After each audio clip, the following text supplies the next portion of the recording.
Check, check, check. All right, here we go. Check, check, check. What is going on, guys? We have our Tuesday stream. We're going to go over certain pieces, not too much today. We're just going to go over Pioli's conference, and then we're going to do a nice tactical analysis. It should be an interesting podcast. We're going to open the lines up later on. We're going to have Jan coming in. Hopefully, we'll see. Maybe we might have Ari, might have Aaron. I don't know. We will see. All yet to be seen. Anyway, I am going to get started pretty soon. All right. Just wait a little bit more. Hope everybody saw the Ari's review.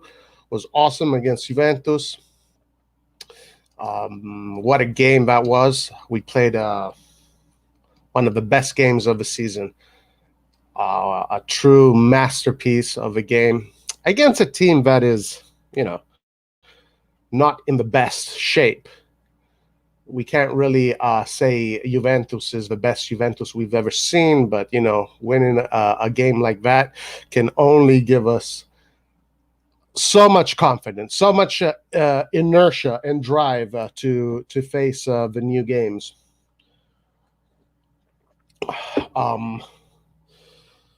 What is up, Mustafa Arbali? How you doing, sir? Great win, Forza Milan. Yes, sir. That was a fantastic win. What I was thinking? I was thinking, imagine if Rebic scored that goal under the Curva Sud. That would have been incredible, huh? Can you imagine Rebic scoring that goal at the San Siro under the Curva Sud? Just chaos. The fans would go absolutely nuts. They go crazy. They would definitely go crazy. All right, so I'm gonna start to get into this. I want to start with a press conference here. Very interesting press conference.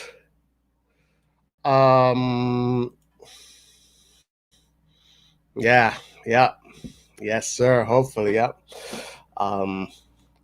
Man, can you just imagine if Juventus Milan was at the San Siro and those goals, Tomori's goal, oh my God, under the Curva Sud, or Brahim's Diaz goal.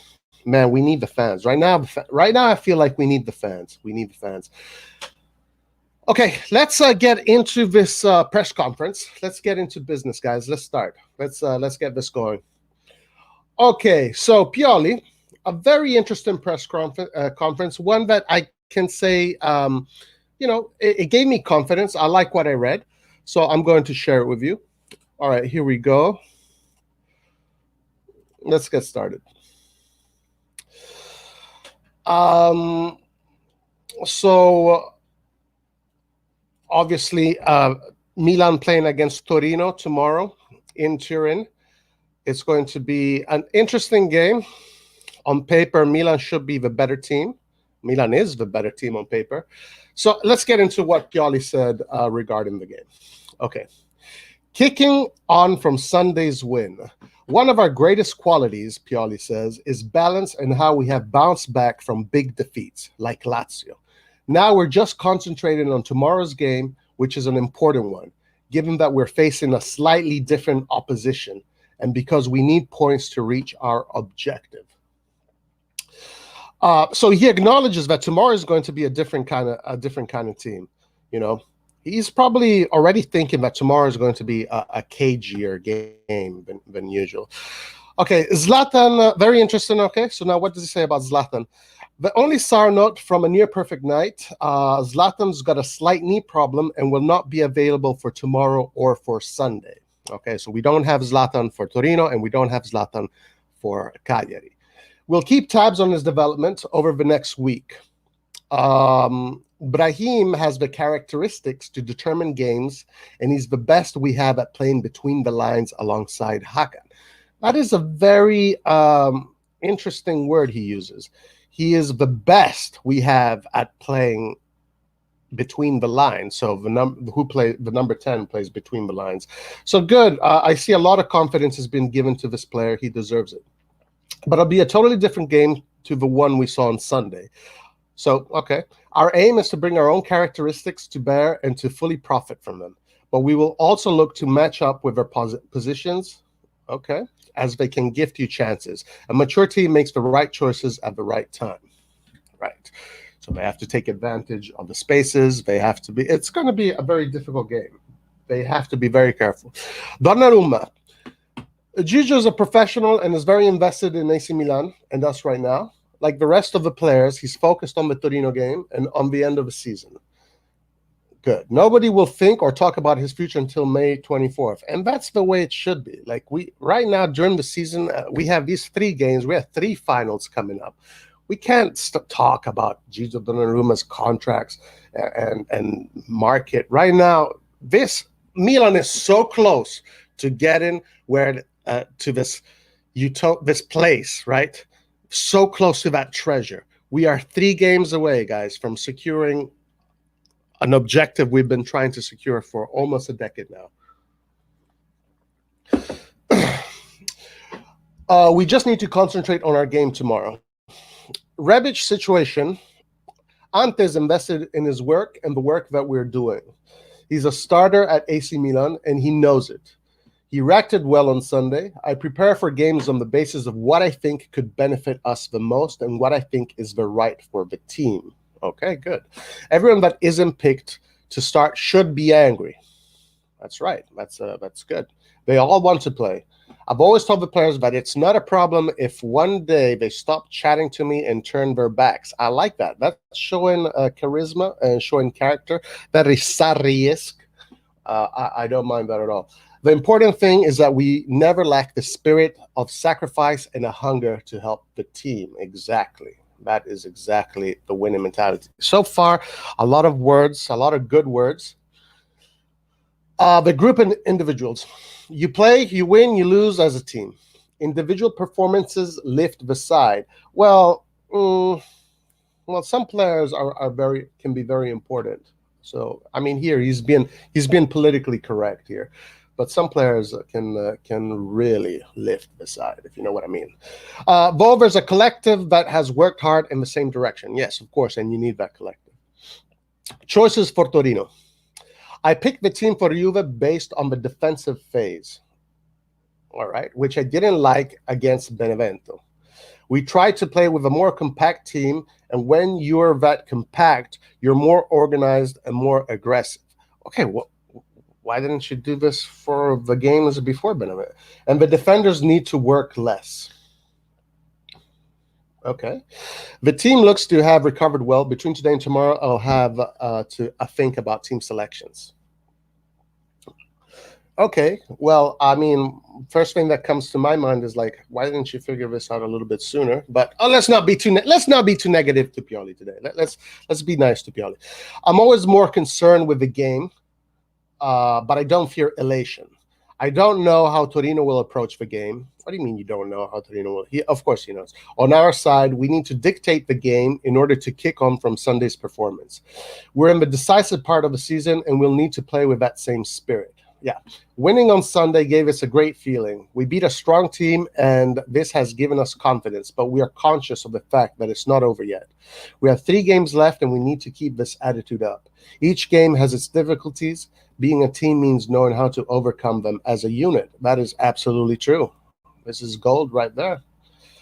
And last thing, personal growth. So about him. I try to improve each day because I have a lot of passion. My past experiences have helped me, but I still have a lot of hunger to improve. The atmosphere at Milanello is great, which helps me in my work. Quite interesting. Quite interesting. So, very good. I got to say, I really like what I read there. Pioli seems to be really up for it. I think he really wants to. I think the team has to be so focused right now, and they have to really be riding on that wave of energy and confidence that that win against Juventus gave him. So I'm definitely 100% confident in the team, and I think Pioli right now is in the right headspace to make the right decisions. Okay, let's look at the game now. Let's look at the possible tactics, what might happen, and all that good stuff. Let's see. Ta, ta, ta, ta.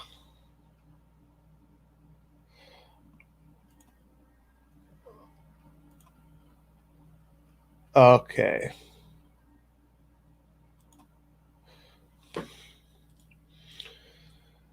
There we go. Guys, I have a nice presentation here.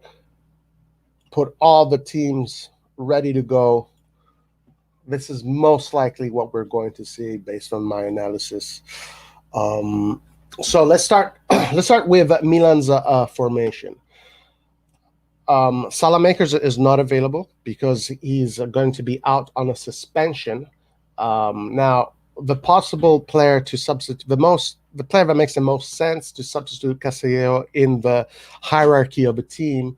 Sorry, Salamakers is Castillo. So most likely we will see Castillo play on the right tomorrow. I don't see why he would change the formation that he used against Juventus. It worked perfectly. The players are energized. We have to assume, and based on most of the probable formations that all the reporters have been putting out, it's going to look something like this. It can be either Chiar or Romagnoli. We don't know yet. I don't think it's going to be much difference one or the other. If it was me, I would go with the same formation because I just ride this wave.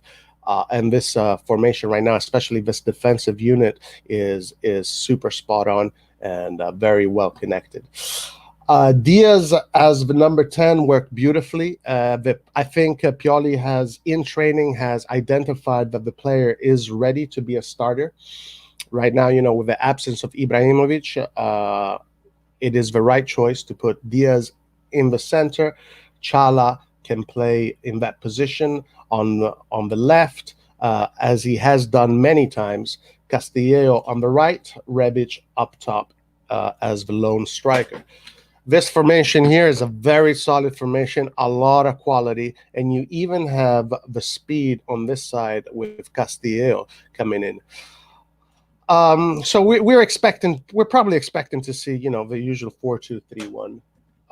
Now, as far as Torino play with this this 5-3-2.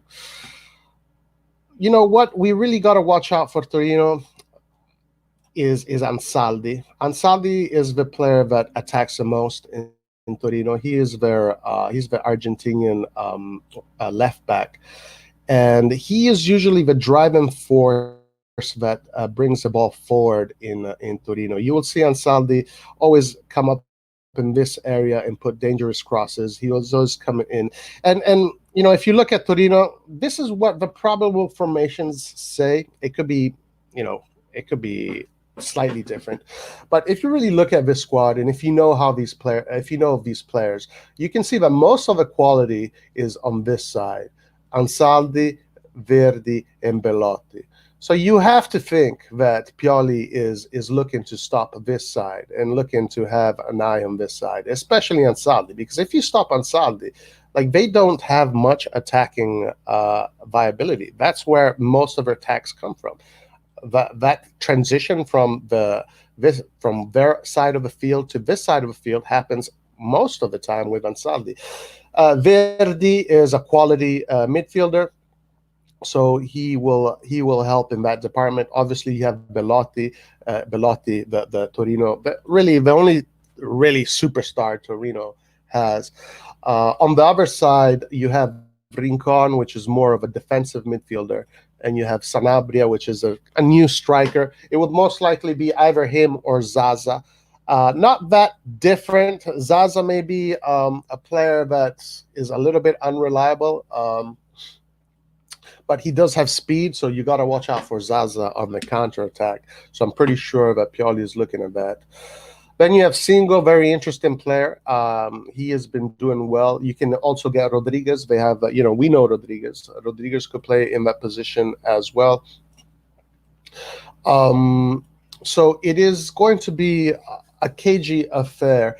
And then you have Mandragora. Mandragora is the regista. Basically, that's the heart of Torino. Basically, when Mandragora has the ball, he's the player that slows down the game and allows Torino to reorganize. So you can easily identify who they need to stop. It's going to be a pretty, on paper, it's a pretty simple task. Okay, it's a pretty simple task. You stop this side of the field. You get Calabria to stay on Ansaldi. If Calabria can stay on Chiesa and Ronaldo, there's no reason why he can't stay on Ansaldi. You got to watch out for Belotti, because Belotti has these very interesting through balls where he can find some very tight channels out of nowhere. So these kind of plays like this. So we got to really be careful with Belotti, and we got to know that that's what he does. If that's how they should stop this team, by closing down the channels in containment, the same way they did against Juve. And you got to imagine that most of the time, the ball is going to be on Milan's feet. So, when the ball is going to be on Milan's feet, Torino is going to play with a defensive 5, 3 in the middle, 1, 2, 3, just like that. You're going to have Belotti that is going to be roaming on this side. You have Zaza that is roaming on this side. You're going to have a lot of space. We're going to see a lot of space for Tio and Calabria. Both Tio and Calabria are going to be big parts of this game, because they're going to give this side of the field, and we've seen this every time there's a 5-3-2 formation. This side of the field is always open. So you get this side of the field, you're going to have Calabria do these overlaps, and you're going to have these situations when that Calabria and whoever is going to be on this wing is going to have a lot of chances to come in through the wings, Theo especially, of course, and create dangerous situations. The middle is going to be compact. They're going to have pretty good defensive players. Now, speaking of defense, Torino is missing their best defender, Nkulu. So Nkulu is not playing. And then they're missing their second best defender, which is Izzo. So right now, without Nkulu, without Izzo, you have Bremer, Lineker, Buongiorno. That is a second. That is your second choice defense. Torino is playing with their second choice defense.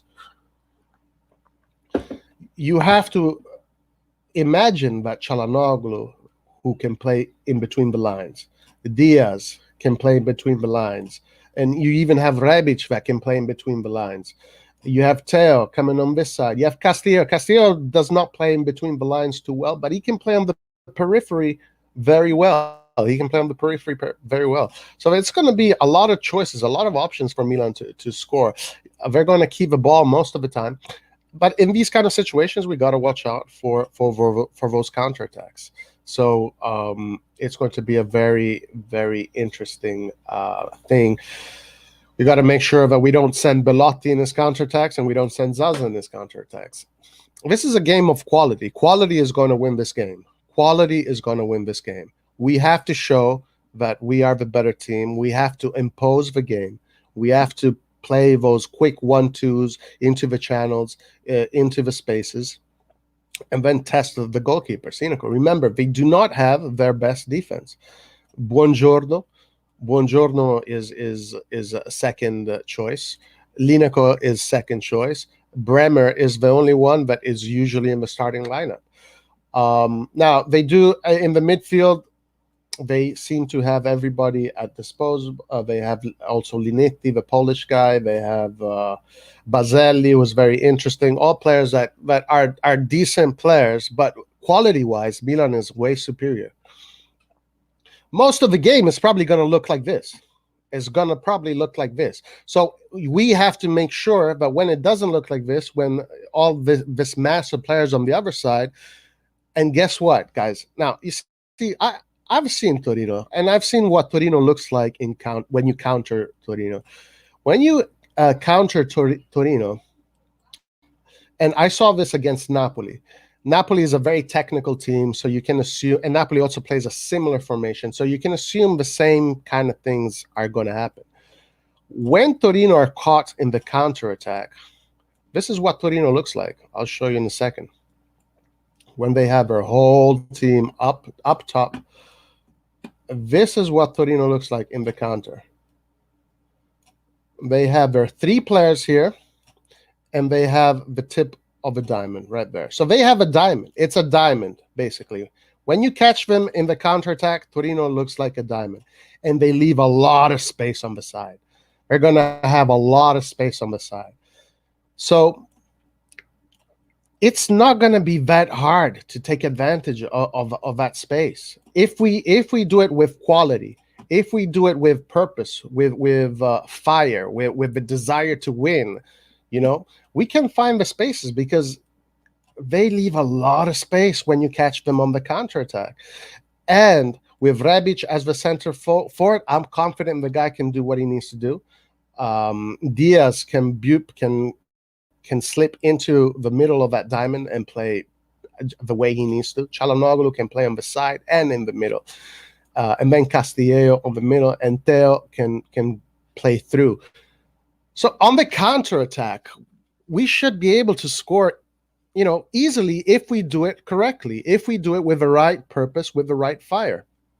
And you have to imagine that we are going to have counterattack situations. They are going to happen. I mean, not all the time, because most of the time Milan is going to have the ball. But the counterattack situations have to happen. They have to happen. And when those happen, those are going to be key moments. They're going to be key moments of the game, because we have the quality to completely, dismantle this second choice defense. This game is a game that we should be able to win. The only way we can lose this game is if we lose it. They can't beat us. We can only beat ourselves if we make the wrong choices, if the players don't go in with the right approach. But tactically, the formula is there. It works. The players all make sense. It works. The space is going to be there. We have to watch out for their more dangerous players. Like I said, you stop Ansaldi, you stop Belotti, you stop Torino. There are 3 players. If you stop Mandragora, then Milan will always have the ball, okay?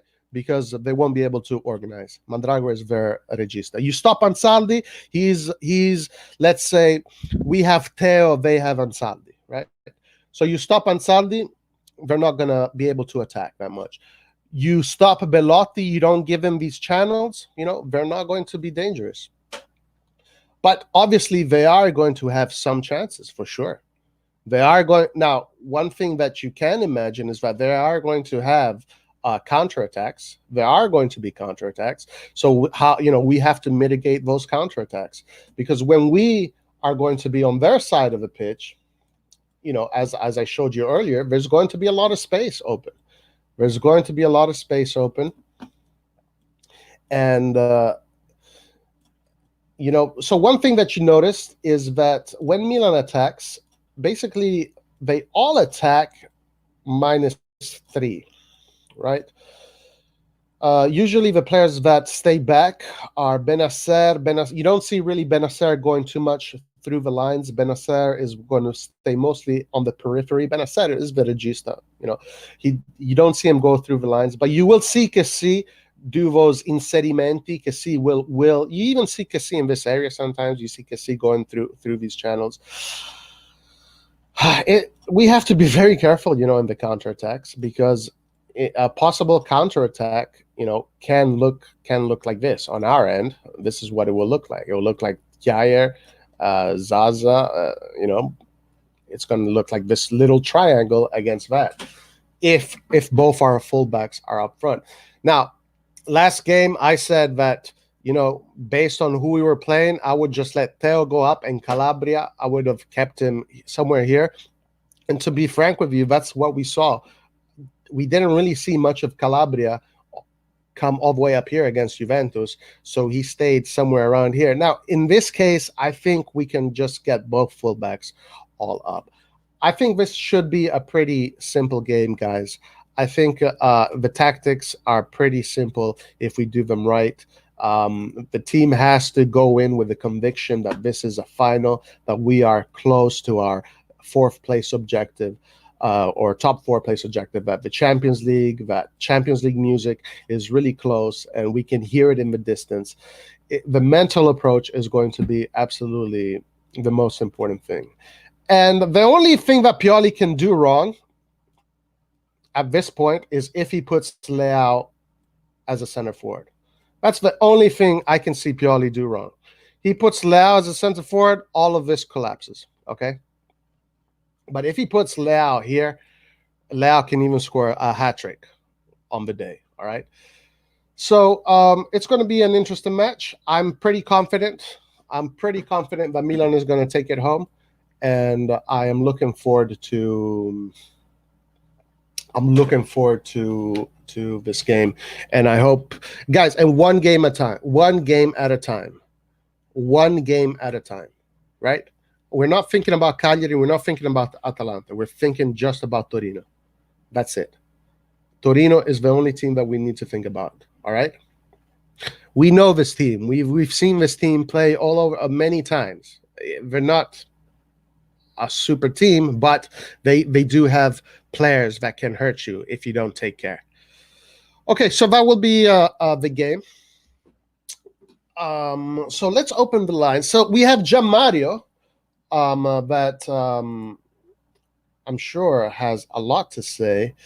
I'm very interested in knowing what Gianmario thinks about, this weekend. What a weekend. And then, guys, we're going to open the lines later on. What's up, Carlo Moretti? How are you doing, sir? Ciao. Zaza Masterclass. Zaza. Yeah, Zaza, he's a dangerous player. He's not very precise, but he's the kind of player. Now, one thing that I would tell Tomori, because we saw that Tomori can really play well. He played really well in that important game because he knew that he had Dybala in front of him. He had Cristiano Ronaldo. He had Morata. So, the antennas went up. The guy was focused. Everybody was very focused. But now don't get complacent because you have Zaza in front of you. Don't get complacent because you have Torino in front of you, Put in that same energy. Surely Castillo won't start, please no. I'm pretty sure Castillo will start. And I think Castillo in this game actually should be able to do really well. Guys, listen, if a team plays well, then these other players like Castillo, Krunic, Mate, all the other players that are not game changers, they will play well. If a team plays well, they will play well. Castillo, all he has to do is just do the what he does as a winger. We don't need him to score, but he can score. He will probably do these inside runs and look for those second shot. I mean, guys. Okay, this is the difference between Salamakers and Castillo. Okay, I mean Salamakers has proven to be much better all-round player. He can defend. He's more methodical. He has better. He can control the rhythm better. And Salamakers goes kind of chases the ball everywhere. Salamakers will go. He will go into someone else's position and then he will stay there for a little bit and then he will go back to his position. Salamakers is a very intelligent player. Castillo is more of a straightforward player, so more dependent on speed and those cut-ins towards the center and then look for the play, kind of like a bootleg version of Suso, really. But, I want Castillo to be a warrior tomorrow. Be a warrior, and you will have a great game, I think Theo will be key in this game. Theo is definitely going to be one of the key players in this game for sure. I think Pioli will make some changes. Tonali for Benasser, and I'll play a lot at right back and Calabria right wing over Samuel Rebic or Mandzukic. He's not going to do that. What's up, he's born? He's not going to do that. I'm pretty sure he's not going to do that. because first of all, that would be a risk. That would be pretty risk to kind of change the formation in that way. To put Calabria here, and I mean, he could do that. It is an option he has. It is an option he has. I don't have Dalot. It is an option that he has, but I don't. But knowing Pioli, he's not going to do that. He's going to keep. We know what Pioli is going to do. Pioli is not that. Pioli is not that unpredictable. And I'll play Dalot right back in Calabria for right wing over Samu and Rebic or Mandzukic. No, Mandzukic. No, guys, listen. Rebic against Juventus showed to be perfect. Okay, he scored. He almost had an assist. He had those layoffs. Like Rebic is the center forward when Ibra is not here. Mandzukic has not played a game forever. Let's keep him at Milanello. Let's not even bring him to the San Siro. Let's keep him at Milanello. Put Rebic, let Rebic do what he did against Juventus. That's what we need. Why not Leao left wing, Diaz Cam, Chala right wing? That is a possibility.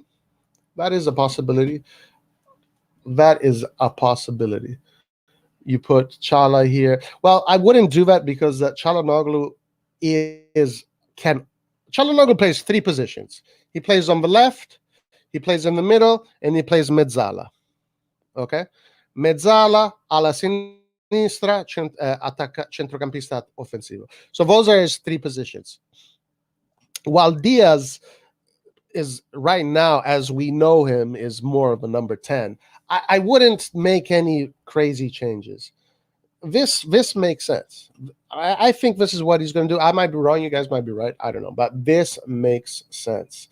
This team here, well, not Leao, sorry. This formation here is a winning formation. It gives me confidence. Everybody's in the right space. Everybody is in the right. Now, it is possible the Dalot Calabria thing. That is a possibility. If anything, we might see Çalhanoğlu here. Maybe Diaz could come on the right. Is that what you said? Diaz, yeah. Did you say Diaz left?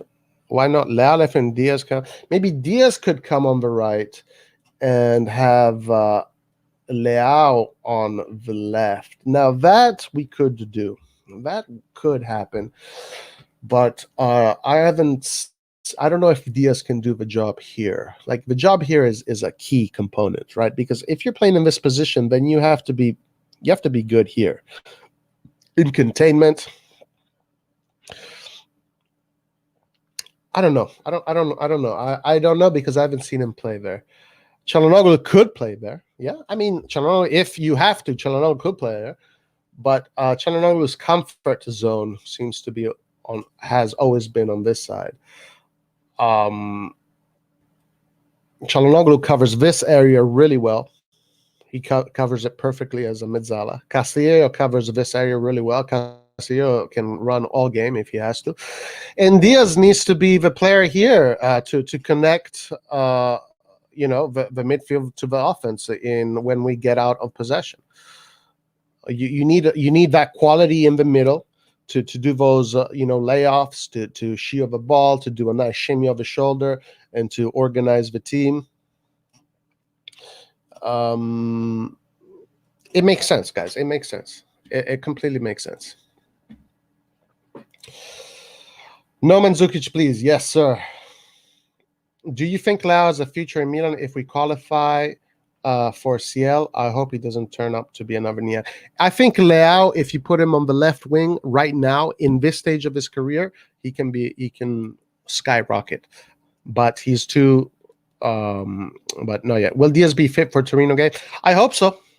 All right, let's get Gianmario in, guys. Gianmario, definitely a couple of interest options for tomorrow. And guys, I'm going to open the lines too.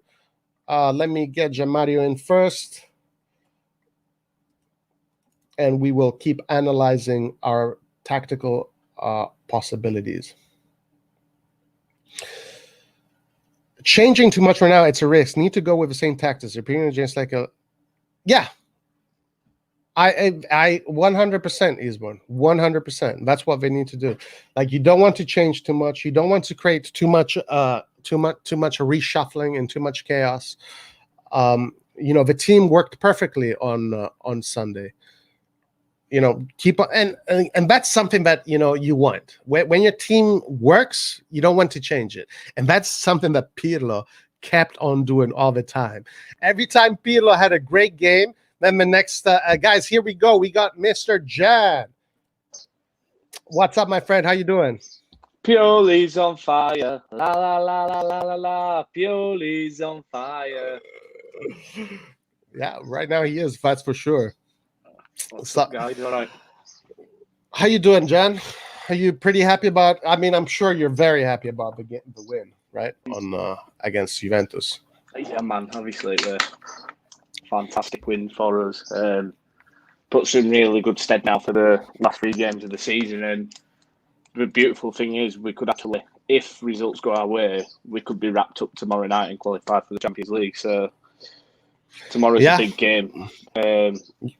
I have every faith that Pioli will get it right. It's a shame about Ibra not being available, and obviously Salamakas, but I think there is a couple of interesting choices at Pioli. Well, a couple of interesting decisions Pioli's got to make, and I just hope he gets them right. Personally, I don't think I'd ride the Diaz wave and start him tomorrow because he came off with that little knock, and I don't think Torino's necessarily the right game for him, but we'll see what happens. Now, that was it a knock or was he just tired? Like, I don't have any information on that. It was strange, wasn't it? To me, it looked like a knock, or maybe like a little bit of I think the word cramp. So hopefully it's not too bad.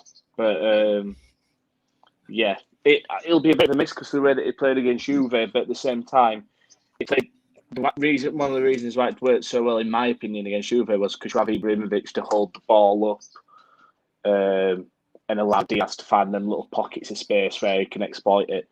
So personally, I'd obviously Rebic up top, but I'd play Leao on the left wing, Hakan, obviously the number 10, because I thought he had a fantastic game against Juve. He really stepped up to the plate when we needed him.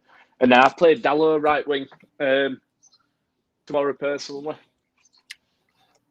Now, I definitely can see that happening as far as Çalhanoğlu playing in the middle and having Leao here, but I wouldn't. The Dalot on the wing, I think, is a big risk, because I mean, you're putting you're putting a player that we haven't seen in him play in any game in that position for 90 minutes. And we don't really know what kind of player he can be, because you need offense. You need offensive. You need to propose yourself offensively. I mean, it could work. You're right. I don't know if I would take that risk at such an important game. Now, Chala in the middle, Leao on the left, Rebic up top. Perfect combination. I mean, why don't you trust Castillo? Because it's Castillo. I think he's had enough chances now. He's not going to be here next year. So I really don't see the point in playing him from now till the end of the season, except maybe, obviously, if we get the qualification done before Atalanta or by some miracle tomorrow night, then give him like one last send-off type of game. But other than that, I really don't see the need to play him. I think Dalot, when he came on against Juventus, he had a good game. And it also gives you a bit of tactical flexibility. You could kind of shift it to then a 3-5-2 with Dalot as a right wing back, Calabria playing as kind of like a centre back, and then Leao and Rebic up top with Teo as a left wing back. So it kind of gives you that tactical diversity, adaptability to it. And Dalot had a good game, and he kind of, I suppose, in a way, it offers the same as what Salamakas does in terms of his defensive contributions, like Salih makes, and then he's a bit of an attacking threat, like the way that he just glided past 2 Juve players towards the end of the game. I know he had fresh legs and things, but I just think it's a better option than Castillo. Personally, I just don't want to see Castillo take the field again. I always feel like playing with 10 men. I mean, yeah, these are all possible options. You gotta assume that Pioli is not going to make these drastic kind of changes. I think he's going to go with what he knows, and I'm happy if he does that. Okay, I've criticized Pioli. I think Pioli.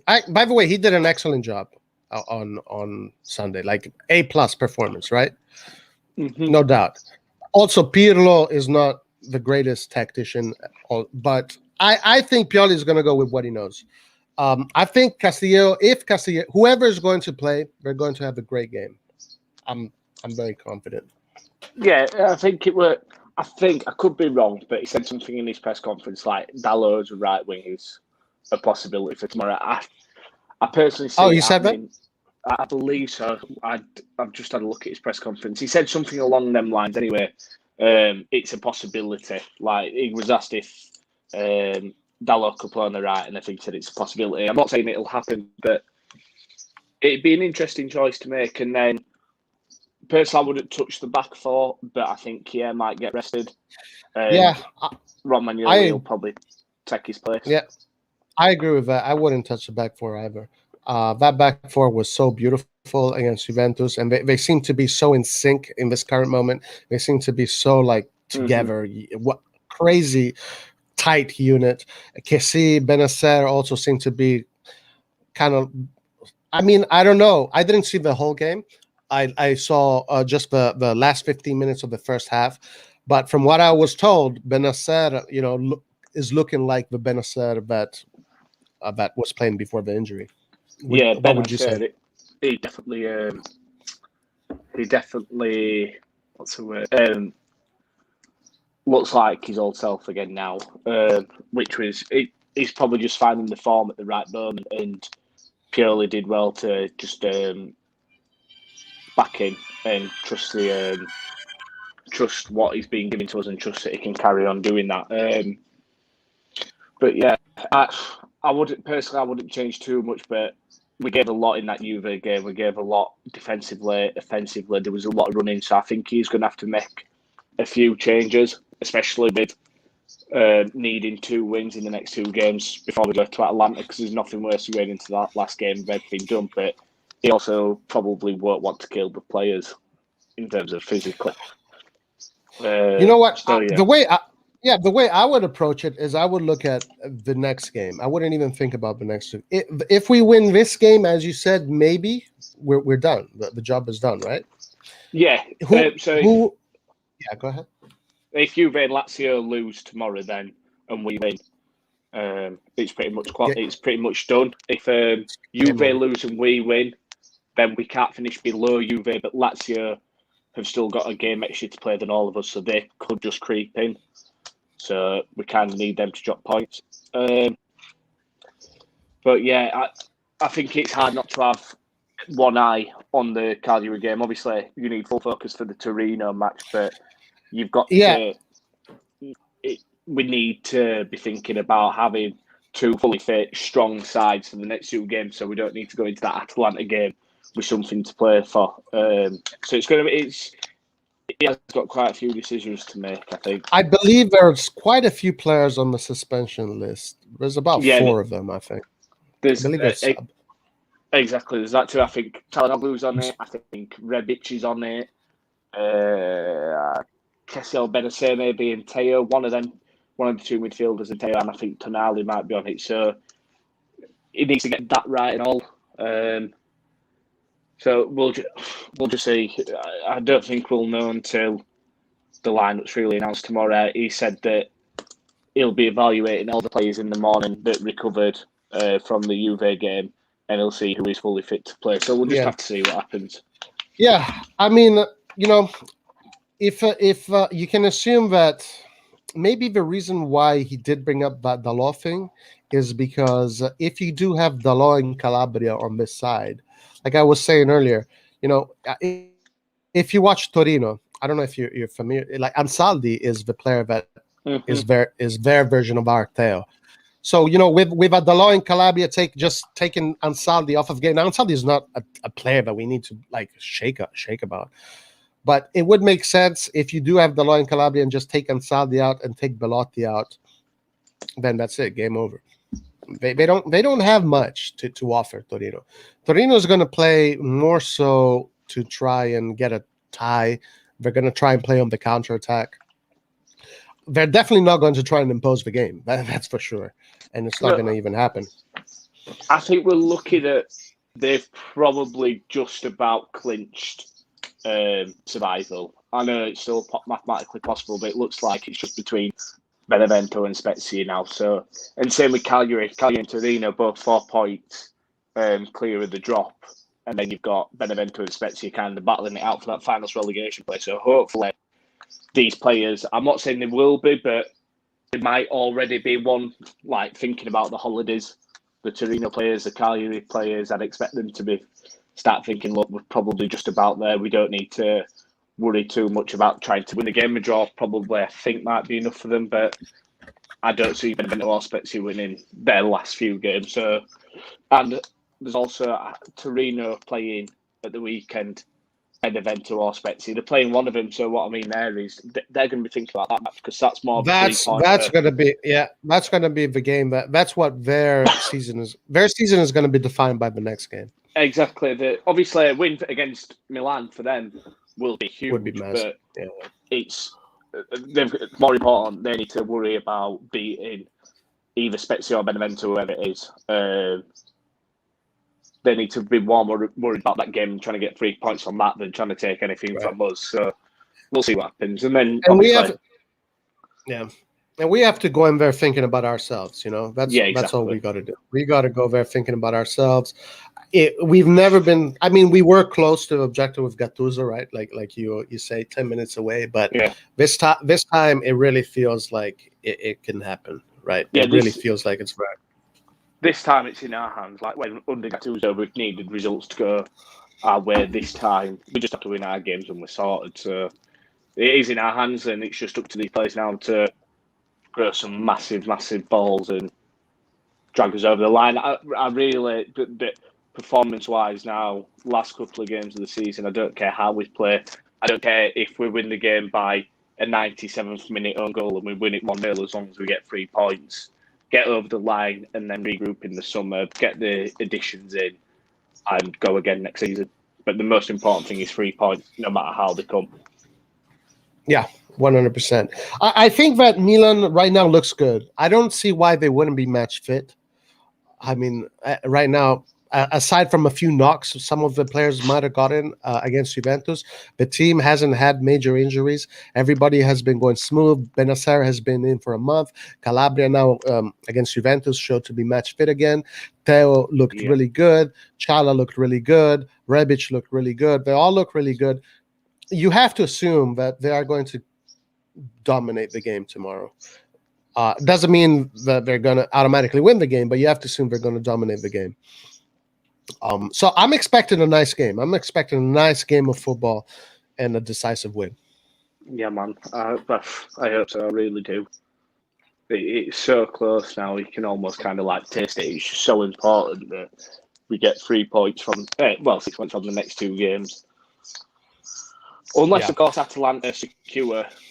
I mean, there's other ways to look at it. There's without relying on other teams' results because we should be doing the business ourselves. But obviously, Inter are playing Juventus at the weekend, and they'll want to put on a show against Juventus as the new champions against former champions. And then next midweek's the Coppa Italia final where Juventus and Atalanta play each other. So Juve will be really wanting to win that to kind of salvage some sort of respect for the season, but also Atalanta will want the trophy.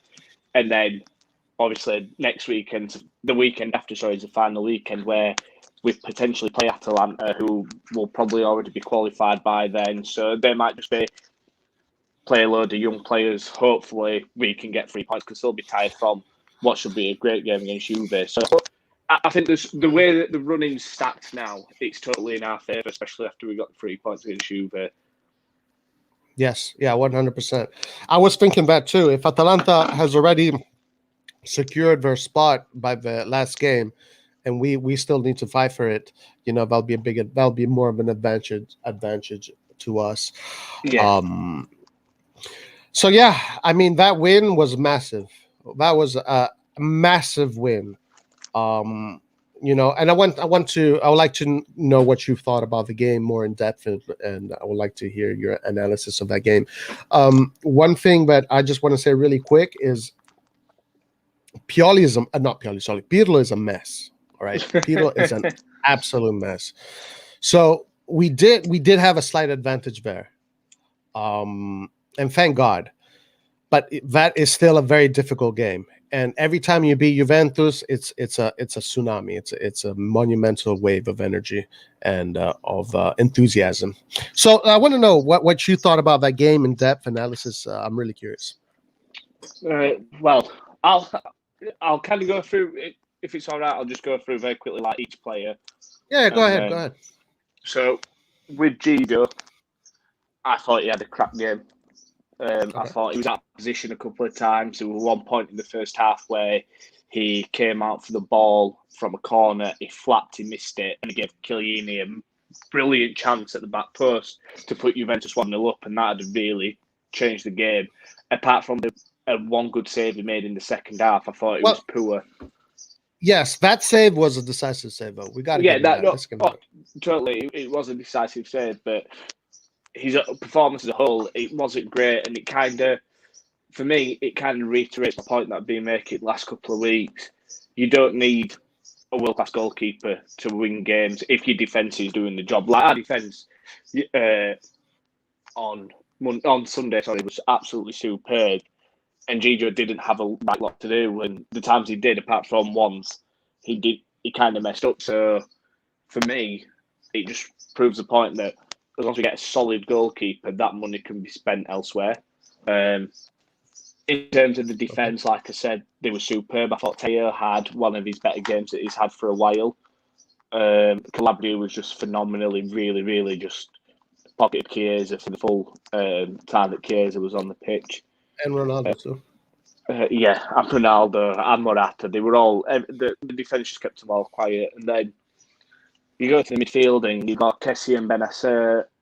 Benacer, like I said earlier, looked like his previous self. Looks like he's finally got the fitness back in his legs and played some really good football. And then Kessie, people have kind of wrote him off yesterday, saying he wasn't that good, but that's only because who said that?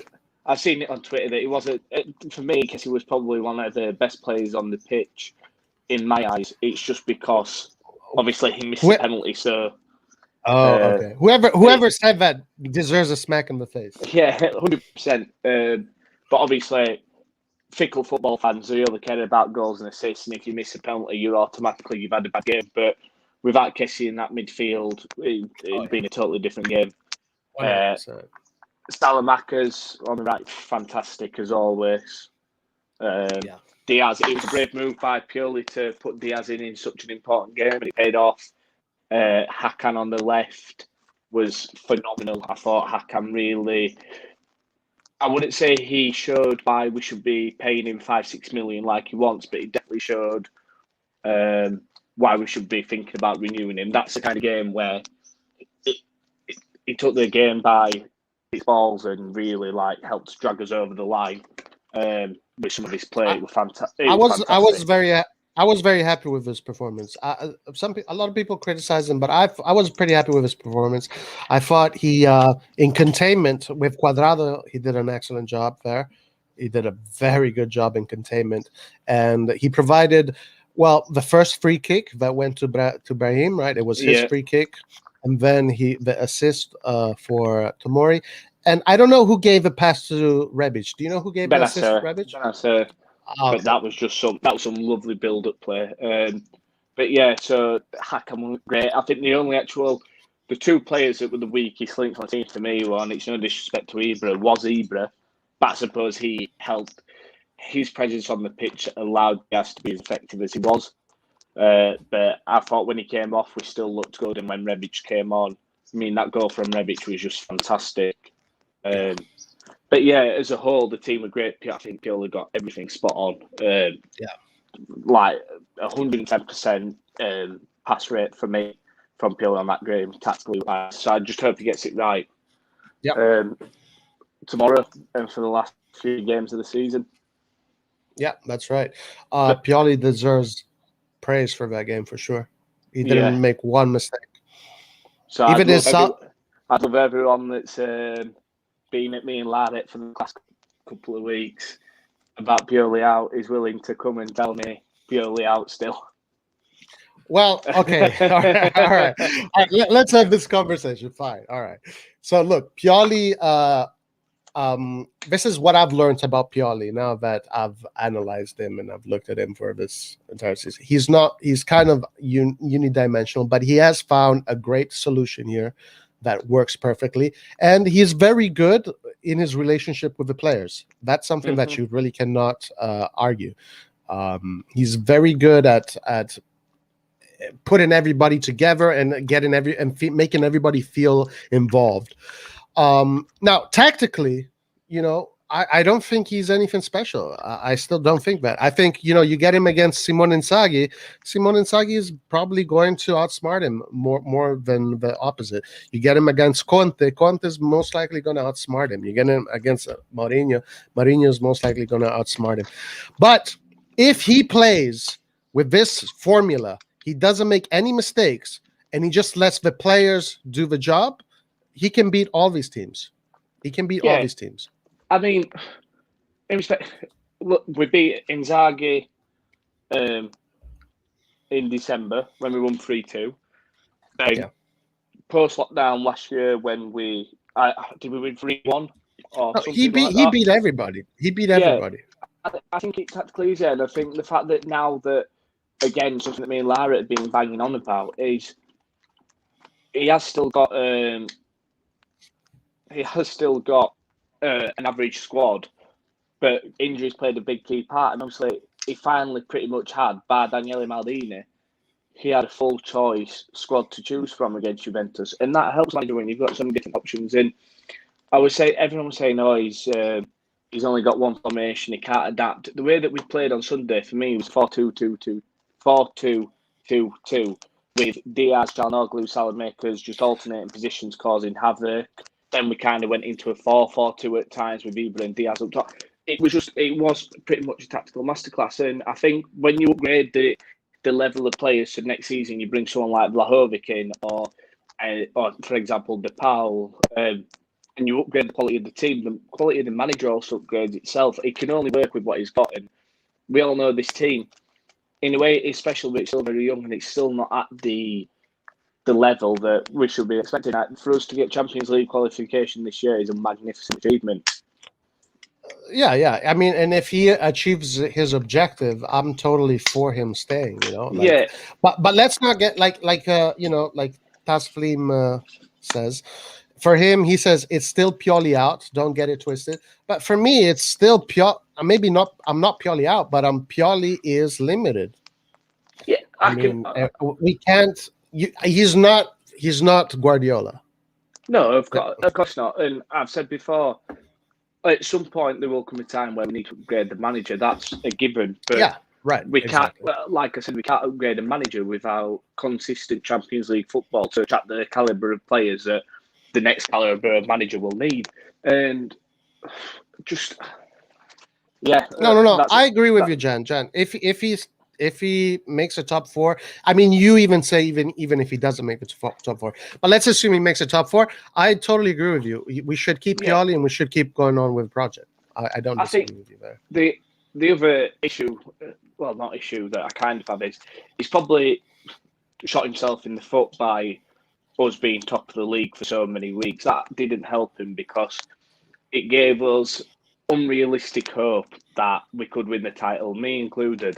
Now, if he'd have just been, if you look at the points that we've achieved, and if we'd achieved that over like a mixed season, just saying third, fourth, dropping to fifth every now and again, second, and not being top of the league, we'd have thought, do you know what, Pioli is doing a good job. But because he took us so high and then we've had this drop because injuries eventually caught up to us and the squad fitness caught up to us, it's made us think that Pioli isn't good enough. But I do genuinely believe if we'd have kept that full squad fit and with a couple of the right additions in January, it's all right saying it now, but if we'd have made some better additions in January, there's no reason why we couldn't have chased in further for the Scudetto. I definitely agree with that because Mandzukic was a really poor decision. I had said that Mandzukic, I rated his purchase a 5 out of 10. And I also said, and I think that, which, is very difficult because of Ibra's age, if Ibra was fit the whole season, we would probably be second, secured. by now. Yeah. Like it'd be it. Inter got lucky that they haven't had any injuries. Really, that is what it comes down to. Lukaku's been fully fit. Barella's been fully fit. Like The whole team has been Martinez, fully fit. yeah, it's been thing. I suppose in a way, when you look at it, and this isn't me being bitter, Inter have essentially cheated the way to this Scudetto by They what? they've cheated the way. Yeah, when you think about it, if you can't pay the players that you've got in the books, and you can't That's a good point. You can't argue that. And you can't pay the transfer fees owed to Real Madrid for Hakimi and Lukaku for Man United. They're technically not your players. If you haven't paid for them players yet and you're missing payments, you shouldn't be allowed to pay them players because you can't afford them. And you take them players out of the squad and they're not where they are. So in a way, look, it is, in essence, it's a form of cheating, I suppose you could say. And did you see this a report that came out yesterday that the president is asking the players to give up 2 months of their salary? Did you see that? Exactly. Just so if the players agree, then I could be wrong here. If the players agree, then they don't have to.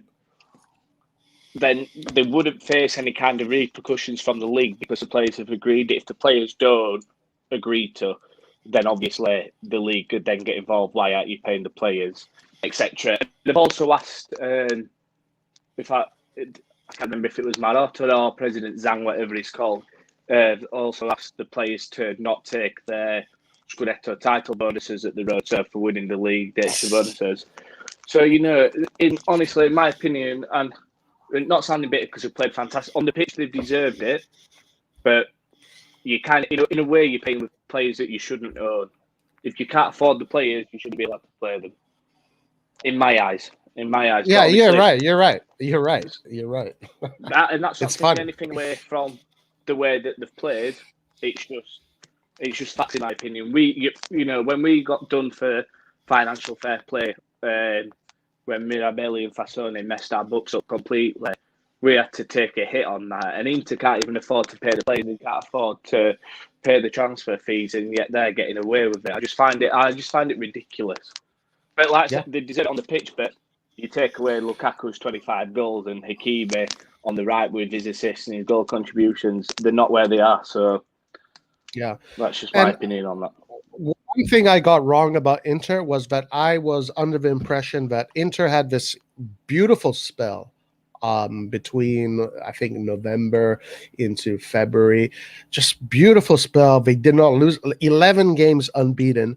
And to me, I was sure that they were going to start losing players, that they're going to start getting injuries, but it didn't happen. Nobody got injured. They kept on going. And honestly, I give Inter a credit, man. They did a great job. They won. They won it 5 days in advance or 6 days in advance. If you look at their form stat, it's all green. Very impressive. Oh no, it is. Like I said, you can't take anything away from them on the field, but there has to be a point where off the field repercussions get involved, and they shouldn't be able to. They just shouldn't be able to play the players that they aren't paying for. In my eyes, anyway. Yeah, and if you really look at that team, Lukaku, Lautaro, Perisic, Sanchez, Hakimi, Barella, Eriksen, Brozovic, it's like that team should have done much better in the fucking Champions League, man. That team is a team that should have. Like, whoa. Well, of course, it definitely is, 100%. And again, it's just one of them things. They came out of the Champions League. They didn't even qualify for the Europa League. I suppose that helped them along the way. There's just sometimes the stars are aligned, and it was written that it was Inter's year for the Covidetto. But Covidetto. it is what it is, I suppose. Napoli 2-0 up against Udinese. Wow. Napoli looking so good, huh? Gattuso, what a job he's doing. Huh? Gattuso showing everybody that he's a great coach. I love Gattuso. I never wanted him to leave. That was a big mistake. Yeah, and that's why. I suppose that is so why I'm for Pioli. The fact that we messed up by letting Gattuso leave because he was doing such a great job, and then we hit restart. We brought Gianpaolo in. He lasted 7-8 games, and then we had to hit restart again and bring Pioli in. So that's why I'm so dead for keeping Pioli, just to keep that stability for another season, that continuity. And then I think if he takes us to Champions League again next year, then we go for the upgrade. Yeah. Also because, we spoke about this on Sunday. When you have someone like Pioli, and if he makes it to the Champions League, then Milan is going to start buying players that are for the Champions League. Milan is not going to play the Champions League to get out of the group stages, So and also that means that our objectives in the Serie A are going to be much higher. So Pioli is going to be put under the microscope. He's going to he's going to be obligated to win the Serie A, depending on his team next season, and then to do really well in the Champions League. Whole different world, whole different tier of objectives. Pressure is way further up. So this could be either a turning point in his career that he takes by the balls and he makes it work. And then who knows, he might completely change all of the doubters like me, all of our minds, or it can go the opposite way. Yeah, 100%. I don't think Pioli's a manager that's going to win us many titles or anything like that. And I hope I'm wrong, but I do think he's right for this team.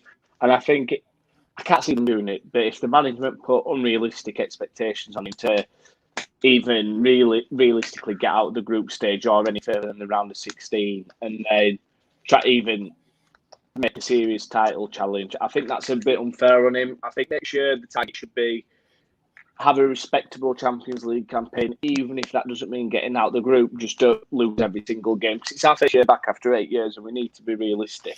Wait, hold on. But let's also be realistic about the what do you say? Like if he doesn't get out of the group stages, I mean, you can put it however you want, but the fans are going to be on him. Yeah, no, 100%. But then at the same time, you look into the past 2 years, they haven't got out of the group stage. Past 3 years, they haven't got out of the group stage. So, and they've now won a title. So it depends which way you spin it.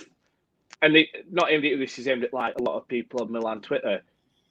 Are you just going to hope Milan don't get out of the group stage just to be like, told you so about Pioli? Or are you going to think about it realistically and think Inter 2 years ahead of us in their project, and they didn't get out of the group stage for 3 years running? So can we realistically expect that with this squad? I think. Yeah, I'm saying we should get out of the group stage, but I wouldn't be annoyed necessarily if we didn't. I'd be annoyed if we go there and we embarrass ourselves. But also, it depends on the type of group you're given. Okay, yeah. I mean, you can make these arguments. Depends how and depends on the group. Yeah, definitely. But there is a big difference, in my opinion, between Milan and Inter. Is that Milan has the tradition, like Milan, and also Milan loves Europe. Like this is what we love, we are made for that competition. And Inter, like, I don't know, Inter, the fans don't even care if the team plays like shit, Most Milan fans, if they see Milan play like shit, they're going to complain. Inter fans don't even complain. Honestly, Jan, I think that with this team that we have now, if we were in the Champions League, we would not embarrass ourselves. No, I don't think we would, but when you look at the teams like Manchester City, Liverpool, Paris Saint-Germain, Real Madrid, Barcelona, and you reel off about 8 or 9 teams, they're so far ahead of us. Like, I think if we got that far in, say the quarterfinals, it'd just be an embarrassment. I'd rather just get the revenue, get the revenue back in, be able to buy more players in the following summer, maybe in the winter market, and really strengthen, have a bit more of a go at Serie A. But then next summer, as long as we get Champions League again next year, then I think it'd be time then to upgrade the manager, then buy some more players, and then make a go at the Champions League. See, as much as it's in our DNA and stuff like that, I just don't see it realistically being the case that we're going to go far next year in the Champions League. I hope I'm wrong. No. I don't know. I mean, if we look at the history, like before the last big European cycle, it took a while for that team to cement itself as a big European team. It took about 2 to 3 years. Yeah, I think that's fair for anyone.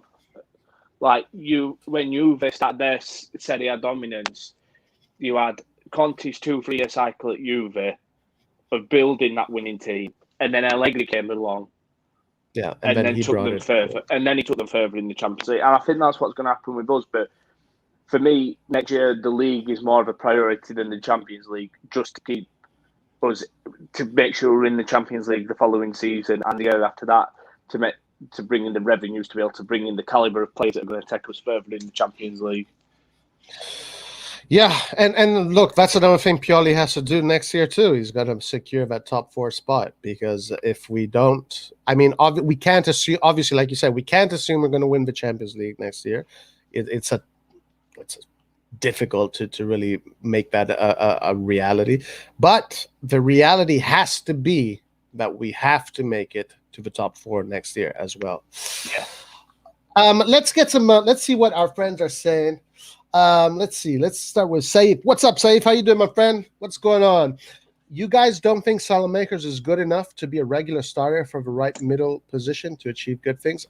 What do you think, Chad? Oh, I 100% do. If you follow me on Twitter, you'll see I've turned into a bit of a... Well, I've always been a massive Salamakers fan for the past year now. Or not the past year, this season, definitely. Massive, massive fan. I personally don't think we need... I don't think we need a new starting right winger. I just think we need an upgrade on Castillo. I just think we need someone that can offer more offensively and in different game situations, offer more than what Salamakers does. But Salamakers, for me, is still my starting right winger next season. People write him off, but I think it's just a testament that he's such a key part of this Milan side, and people don't. I don't know why they don't see it. And then the fact that he's in that Belgium setup, that is stacked with quality. I mean, you've got the likes of De Bruyne, Torgan Hazard, Lukaku, so on. All these players stacked with quality in the Belgium squad, and he's in it. And yet people still don't think he's good enough for Milan. And it baffles me. But for me, Salamakers definitely should be the right winger next year. Yeah, I am definitely all about it. He has definitely convinced me that he deserves to stay in the team. Now, one thing about Salamakers is he's very good at doing all the dirty work. He's very good also at being a quality player, but he's missing a whole bunch of goals and a whole bunch of assists. So we need that. We need if we can get 10 goals from the left, 10 goals from the right, and 20 to 30 goals, 40 from both the players in the middle, that would be great. Because if you want to win, you want trophies, you got to score goals. If there's one thing that Salamakers needs to improve in, it is his goal scoring. And if Milan do get a player on the right that is a little bit more proficient as a goal scorer, then Salamakers is going to, have to really fight for his spot, because goals are really what makes the headlines. But Salamakers, to me, so far, he is, like Ari said on Sunday, he is the most improved player 2021. He deserves to stay in Milan, and I hope he does keep on fighting for that top spot. Yeah, 100%. And I had a look today. He's got 7 goals and assists in the league this year. And look, that's not fantastic. But you look it's not bad either. It's not bad either. It's not bad. And then you look at Rebic and Çalhanoğlu, who's got 14 goals and assists. Now, that's 2 players in the prime that a lot of Milan fans seem to love. And then you've got a 21-year-old that's doing half of that from a position where he allows Çalhanoğlu, he allows Rebic, he allows Leao, he allows Ibra to be more creative, be more freedom, because he puts in the defensive work offensively to allow them players to be better.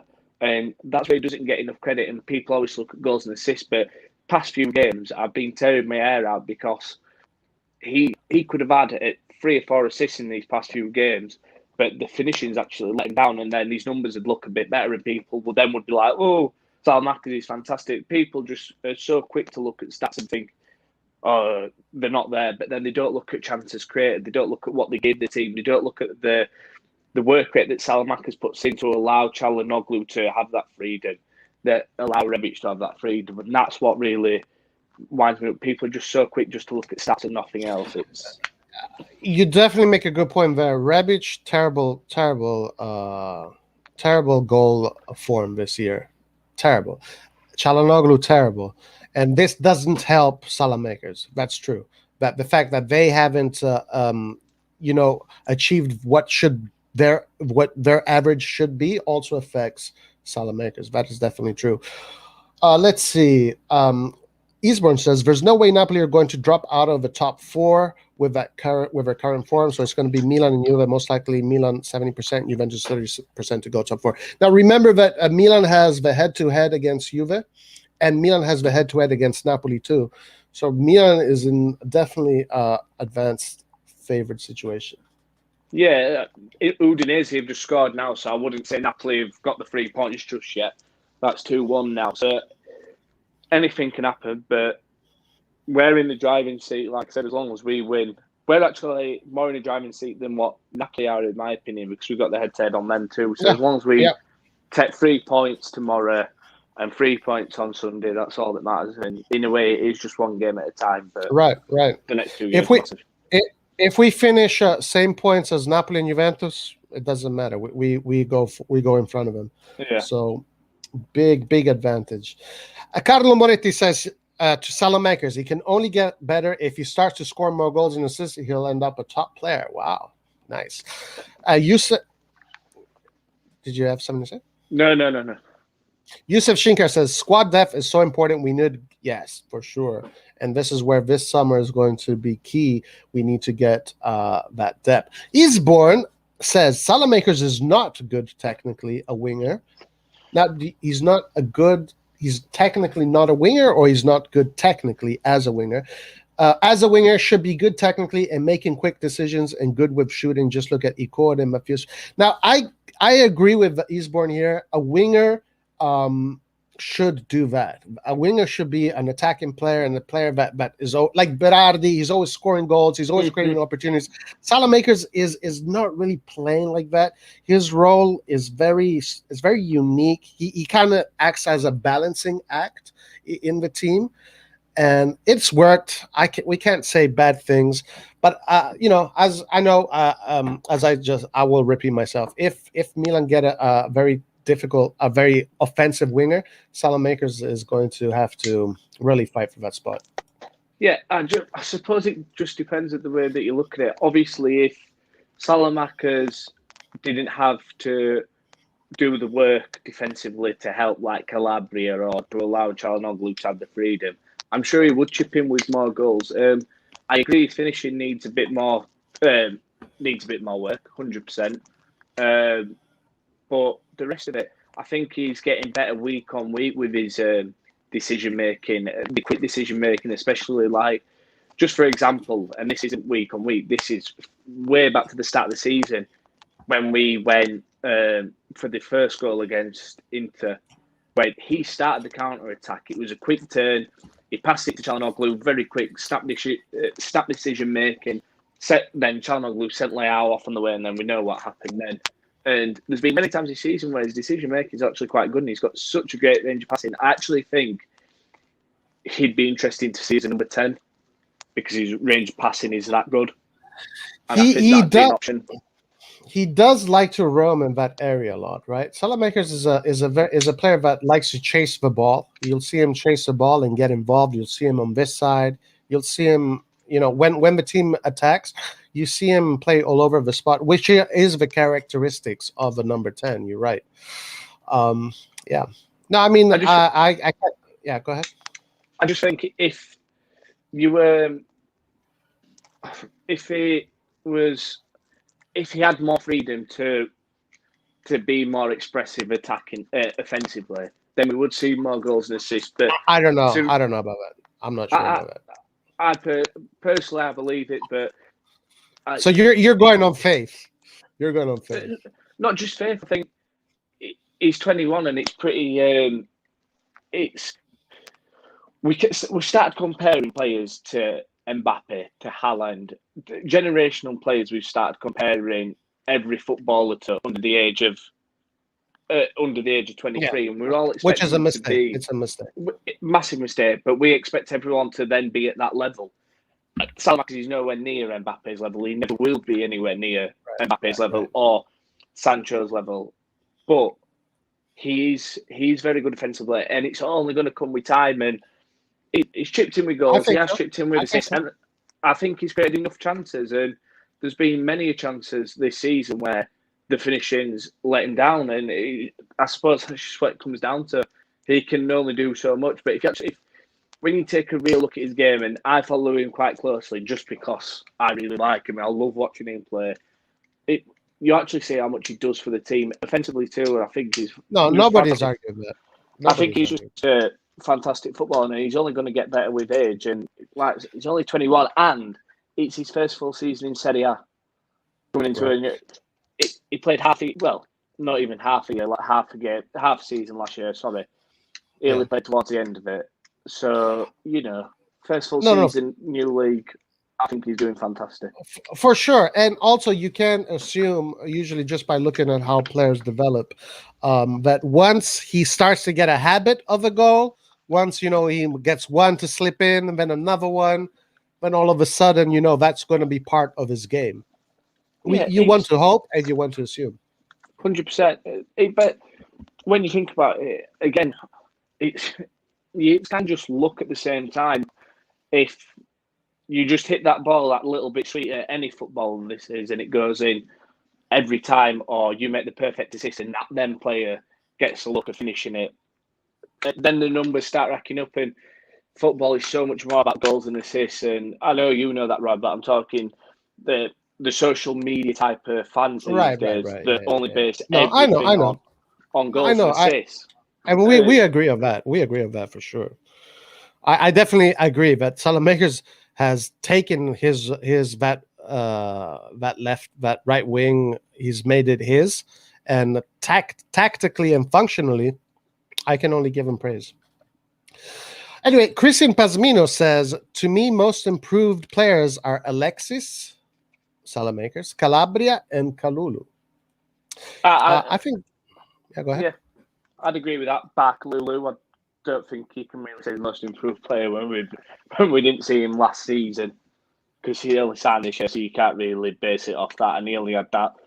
He's had a good 2-3 month spell where he was in and out of the team. I think he just set the bar high from when he came in his first match. But improved wise, I agree with Calabria and Salamakers 100%. But that's a testament to that right hand side, how good it is and how well they work for each other. Yeah, Calabria has. I always had a feeling that Calabria had what it took to become, an important player. But Calabria this season just to me is a top player at this point. Yeah. Like you can think that the guy is on his way to becoming a top player. Second best right back in the league for me after Hakimi. But then technically Hakimi shouldn't be in the league because Inter haven't paid for him yet. So. Speaking of right backs, Yusuf Shinkar says, I heard Vasquez wants 7 million per season. That's a lot. Vasquez is a good option, but 7 million is too much. Damn. Yeah, I think he's just an older Salamakers, and I'm not saying he's a worse Salamakers, but he just does what Salamakers already does, like can play right mid, can play right mid, does everything down the right side that Salamakers does, except he just won the trophies and he's more ready now. But at 7 million a season, you may as well just continue to develop Salamakers, who's doing a fantastic job already. 7 million is just too much. Far too much. That's another thing. Like you can develop. How much did they pay Salamakers? Like nothing, right? They paid him about nothing. Less. I think he's on maybe $1 million a year. Right. I'm saying how much did they pay for him when they bought him? 3.5 million, I think it was. Right. So you can get this guy to 15 million and you're making a huge profit if you decide to sell him. Because right now he's definitely worth more than what he was paid for. There's no doubt about that. Yeah. So they're definitely adding value to the player. Pete T says, Gattuso was great for us and we had a shitty team. We missed out by 1 point, 10 minutes. Yeah. Yep. So I agree. I actually think on paper, maybe that Gattuso team was better than this one on paper. And I think Gattuso got backed in that January with Piontek and Paqueta, 70 million investment. He got back to make sure we got top four. missed out by a point. Obviously, I think injuries played a massive part in that season too. But for me, yeah, great manager. He's doing wonders at Napoli, and I think next year he'll take Fiorentina into Europe too. If he takes over Fiorentina next season, great manager. Yeah, 100%. Going back to Vasquez, PT says Vasquez for me will be the perfect signing, 5 to 6 million. All right. Eastbourne says Zelinski has been so underrated for Napoli this season. I would take him if Akan leaves next season. He's perfect for that 10 role. That's not bad. Yeah, Zelinski instead of Akan, it's not that different, really. Zelinski maybe more quality from Zelinski, right? I like Zelinski. It's weird. Me and my friend, I think I even put it on Twitter too. I was saying how much I really like Malinowski of Malinowski's nice. Yeah, he's a nice player. And then within 2 hours, we were linked to Malinowski. I think he'd be the perfect replacement for Hakan. Him or DePaul. Is Malinowski number 10 though? Malinowski is more like a left winger, right? A right winger. Malinowski is like an attacking right winger. I think. I think he's a right winger, and he likes to cut in and then take those curving shots from the left. Yeah, check. I'm pretty curious. But Eastbourne, yeah, Zelinski is a awesome player. I like him a lot. So this season, where's it gone? He's played attacking midfield, centre midfield, and then he's played a couple of games on the right wing. So he's more of like basically what Hakan is in terms of. But on the other side, right? Yeah, pretty much. So he can play the right wing role like Hakan can play the left, but he primarily plays attacking mid or centre midfield. And then he's great. 7 goals, 10 assists this season. A goal or a goal contribution every 98 minutes for Atalanta in the league is fantastic. Yeah, he's great. I really like him. I like him a lot. Carlo Moretti says Vasquez would be good, 7 million too much if the players are to be believed. Yusuf says he likes Vasquez. Vasquez has a crazy work rate. PT says, can someone tell me why we're going for Vlahovic? Belotti is 100 times better. This kid is not. Okay, we're going to get into this conversation because I know you kind of changed your mind about this. So let's get into that conversation in a second. That's going to be a very interesting conversation. Salamakers is good at right mid, not right wing. I agree with that. So, Vasquez is just a more polished Salamakers. And Carlo Moretti also says striker position is the most important sign-in. I haven't a clue who would be between Belotti or Vlahovic, and we're going to get into that in a second. That's going to be really cool. Berardi is a perfect right midfielder for me, right wing. I agree. Okay, let's get into this conversation. Belotti is a previous striker. Vlahovic is having one good season, and we can't risk wasting 5 minutes. All right. So you first started by saying that Belotti was the perfect player, but then as Vlahovic keeps on having a great season and is scoring goal after goal, now you're more thinking that Vlahovic is a better option, right? So tell me why. Yeah, so me and Larry discussed it when you came off the pod, like some point last week. You had to jump off the pod, so me and I went into it quite a bit. Basically, he's a fantastic talent for her. Really good talent. I think he fits the Ibra deputy mould very well. And to score 21 goals at his age in Serie A, the first player to, I could be wrong here, but the youngest player to do it since Jose Altafine, which, by the way, that's incredible because we all know how good he was, or how good history tells. Did he do that with Milan or Juve? I can't remember which. I think it was with me. Whoever we were at first. That's what I've got from the history side of it. But yeah, Vlahovic, Belotti right now is a fantastic striker, and don't get me wrong, I think he'd score so many goals for us. And in terms of money-wise, it'd make a lot more sense. But I personally think Vlahovic is definitely the real deal. I think he's going to go to the top, and this is probably the season where you try to snatch him. Because if he has another good season like this at Fiorentina, he's going to someone like Real Madrid, Barcelona, Manchester City. He's going to one of the top teams. So I think this is the time to invest. Strikers don't often come around like him. Like obviously you've seen Haaland do it at Dortmund, but there's not many at his age as prolific as he is. he's got that mentality of he just wants to score goals. Do you know what I mean? He just takes the field. He's a pure number 9. Yeah. Yeah, he just takes to the field and all. He seems a bit like Haaland. He's so interested in scoring goals. Like, he lives to score goals. And what's obviously all strikers do, but he's just got that killer instinct. And I think he'd just be a great signing. And I think I'd seen today, or it might have been yesterday, Maldini and Milan are looking to open the talks and really like speed forward this signing. And I think that came after Ibra's injury, because I think we've realised now there's no way that we're going to have him for more than 15 games next year. So it's probably the perfect time to get someone in like Vlahovic, who's very young, and mould him into Ibra, have Ibra for a full year, mould him into that type of player, and he could be an absolute killer. And then he's also not got the pressure of having to score goal week in, week out, because Ibra's also there for some games to be available to take that pressure off him. It's something that we haven't had with many young players for a while when we've bought them. Gotcha. So my opinion on this is that Vlahovic, as the season is going on, is showing to scoring goals, a lot of goals. My worry about Vlahovic is that, he's 21, so he has a lot to develop. His game has so much more that he can develop on his game. Right now, he's just a number 9. The thing that I would, because next season is going to be so crucial that we keep that top 4 spot, and we're going to be, if we play in the Champions League, my opinion is I would rather go with a Belotti, who is already a player that is mature, a player that is already the captain of a city, a player that can already put a team, the whole city on his shoulders.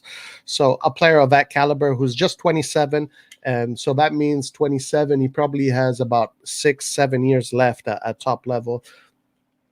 The other thing about Belotti that I like is that Belotti is very good at connecting with the players. He's got nice through balls. He's got nice crosses.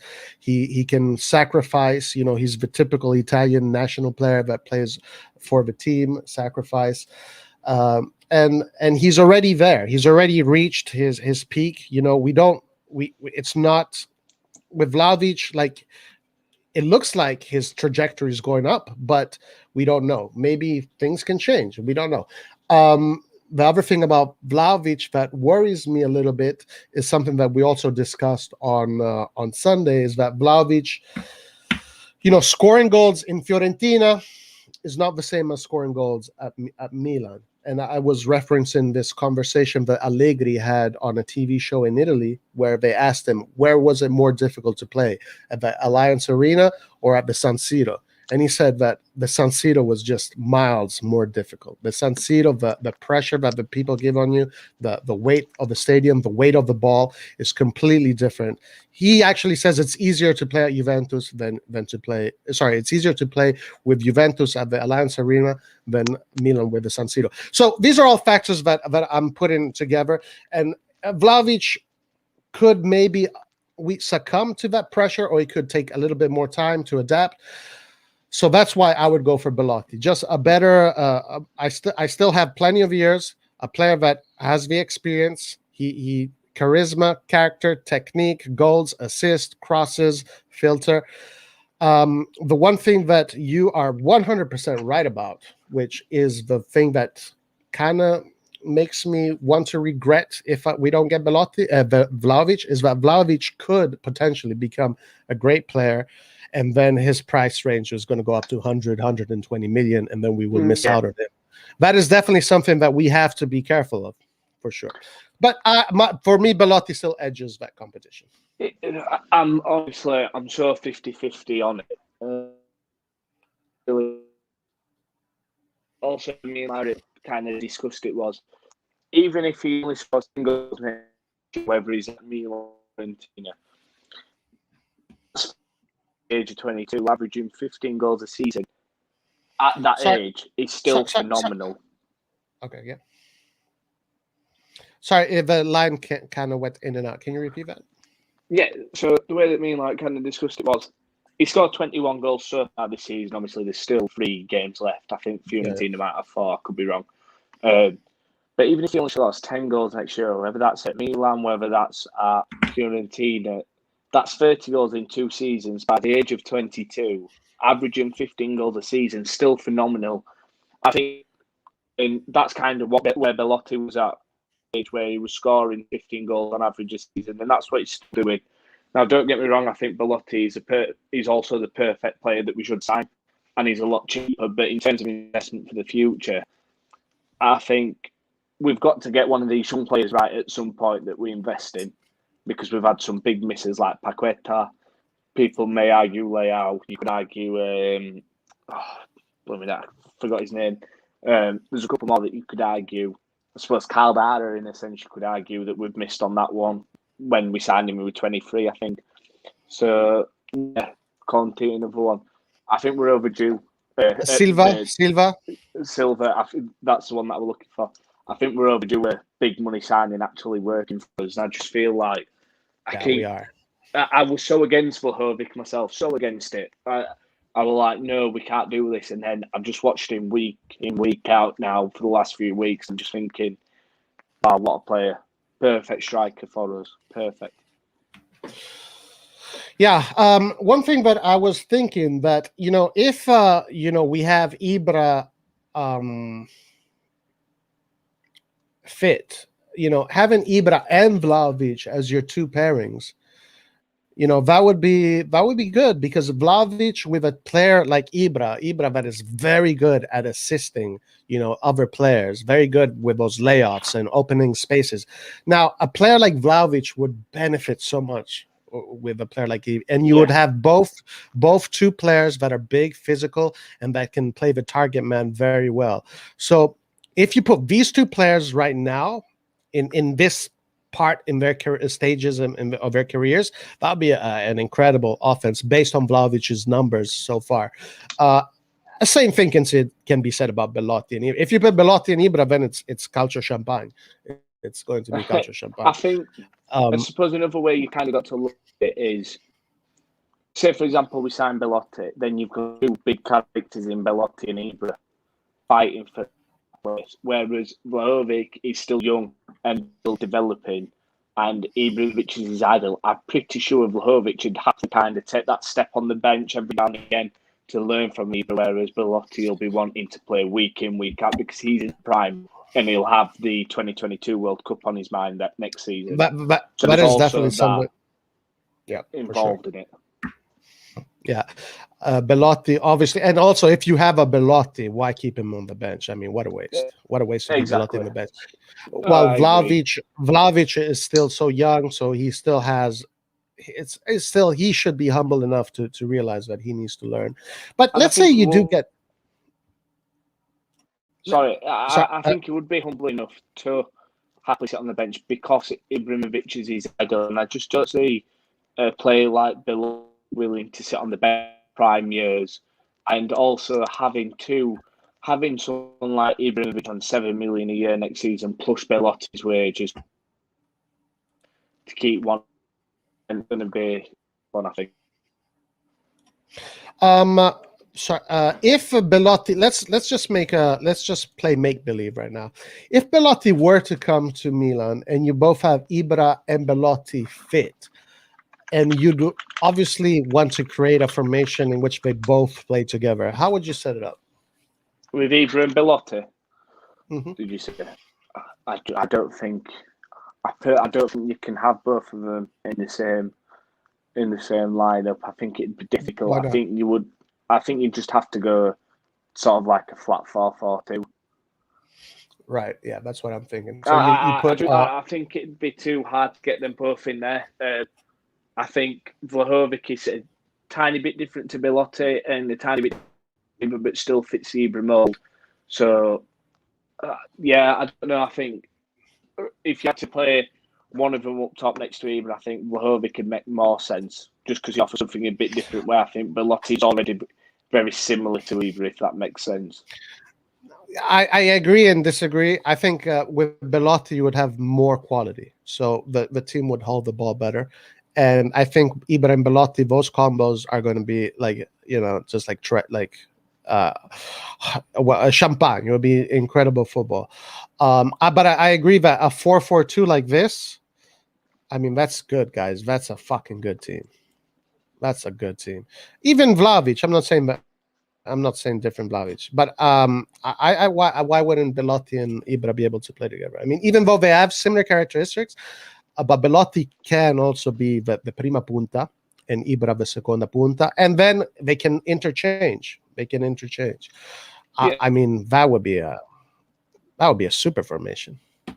I'm not going to say that they can't play, that it wouldn't work playing together. I personally, I don't know why you see it work better Vlahovic than Belotti. I think I had my heart set on Belotti. I still do. I think we could technically sign, but the price is Belotti in the spell. I hope so. Or we just wait a year for Belotti. You could kind of do it like. I actually think Belotti and Vlahovic could play well together in the front two. Oh yeah, absolutely. Go all out for Vlahovic this summer. Say to Belotti, just stay at Torino, run down your contract, come to us next year on a free. When Ibra leaves, Ibra retires, and then you've got Belotti in his prime, Vlahovic a year under Ibra. That'd be sensational. I mean, yeah, that for the next 10 years, that partnership right there, fuck, sign me up. Another thing that you can do, Belotti, because Belotti is a player that is pretty dynamic. You could potentially play him on the wing, but then you would need a more defensive player on the other side to balance it out. So you could have a situation like this where is that Ibra. It is a possibility. You could have a situation like this where Belotti then comes in.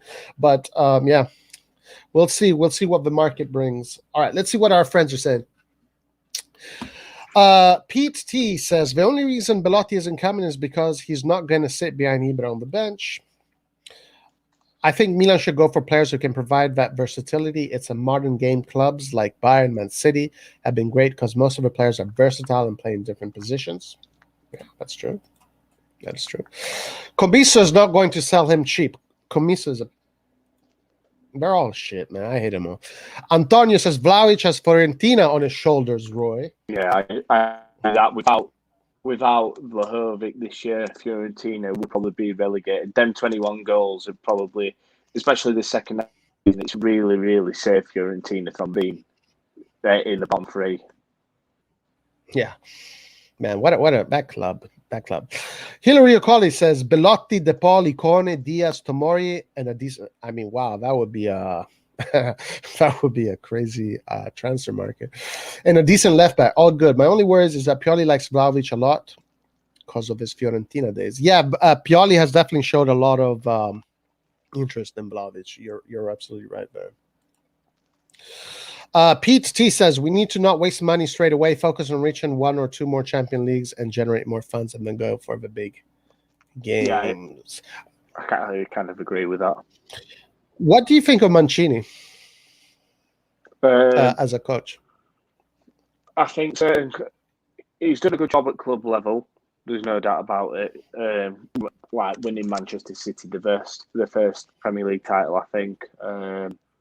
But I think now is at the right time of his career for the international level. I do believe it'd be quite hard to go from club level to international level to then get back into club level.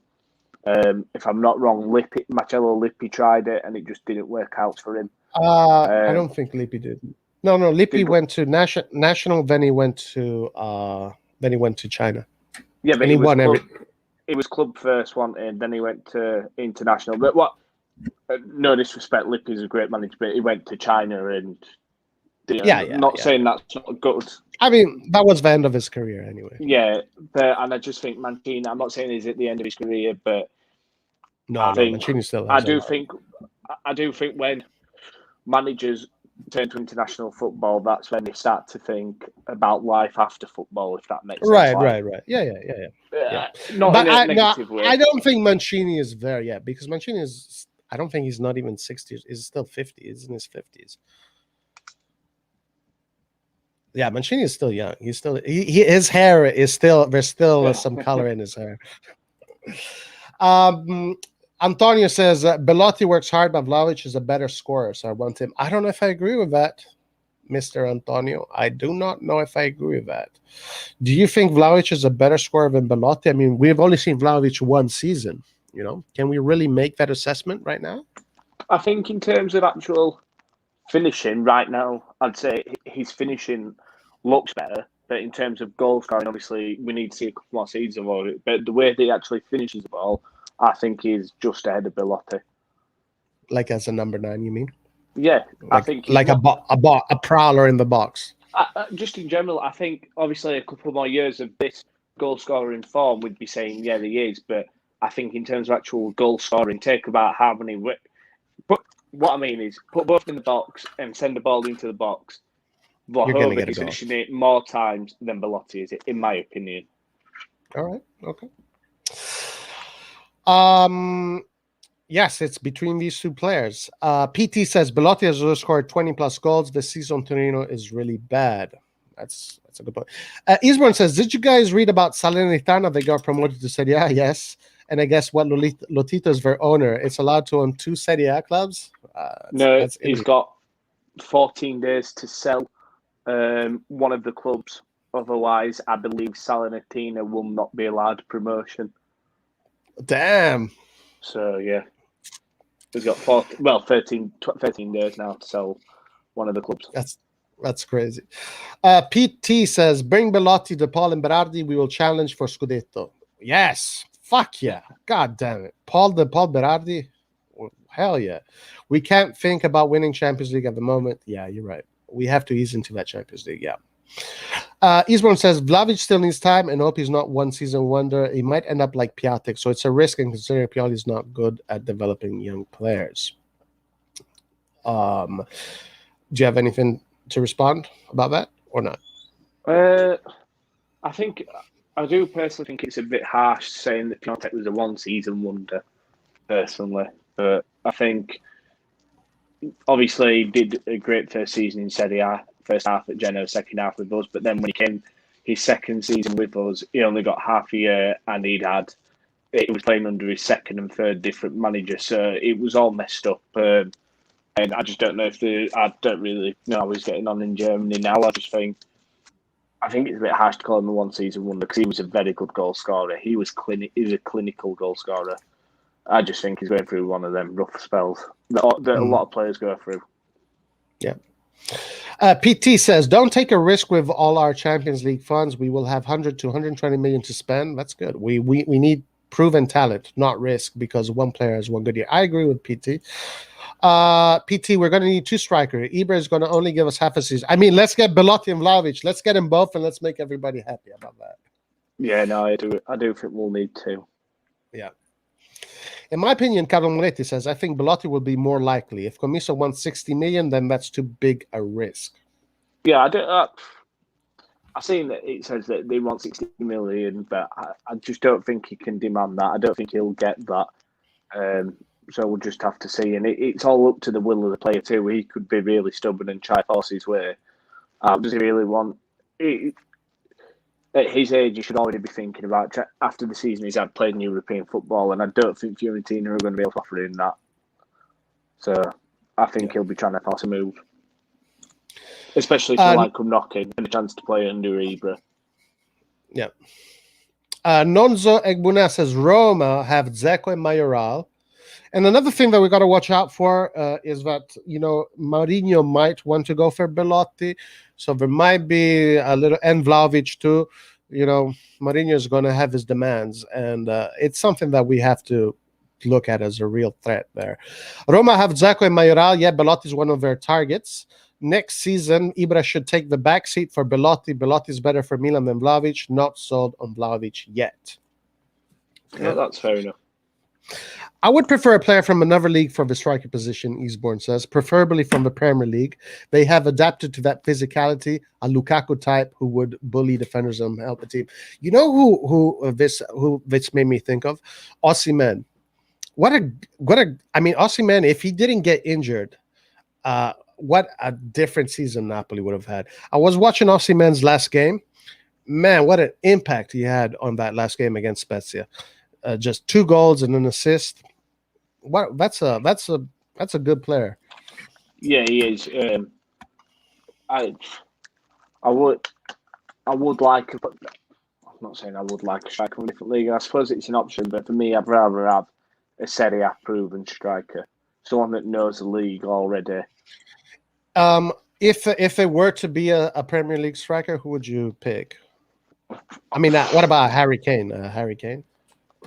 Obviously, obviously Harry Kane, different breed. But if I had to pick a Premier League striker, I thought was some sort with a bit realistic behind it. If he hadn't just signed a new deal with Man United, I'd say Cavani.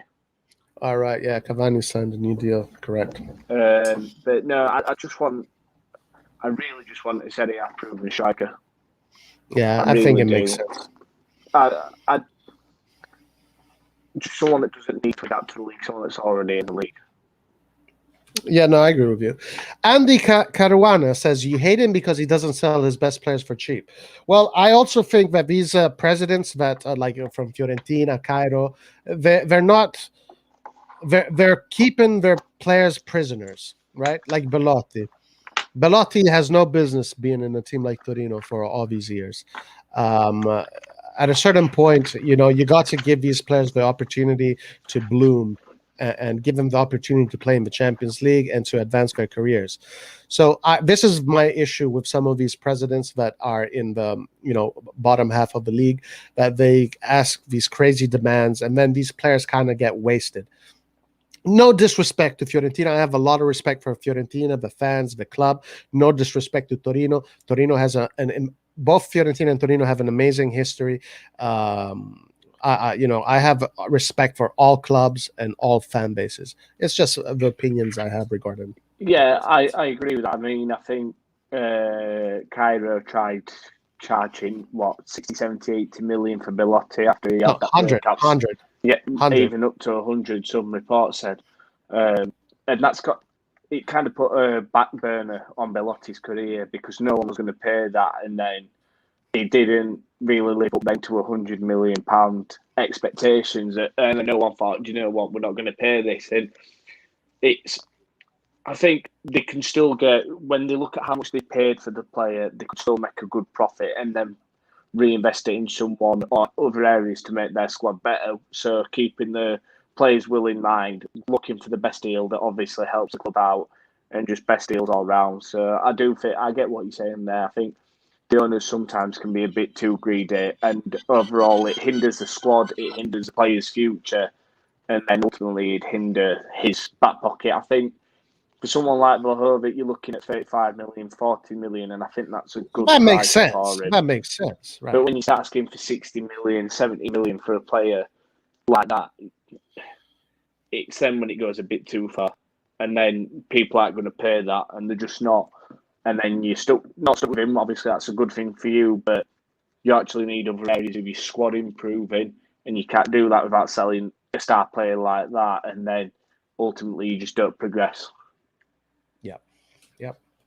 I'm going to have to go in like 10 minutes, I think, Roy. All right, no problem.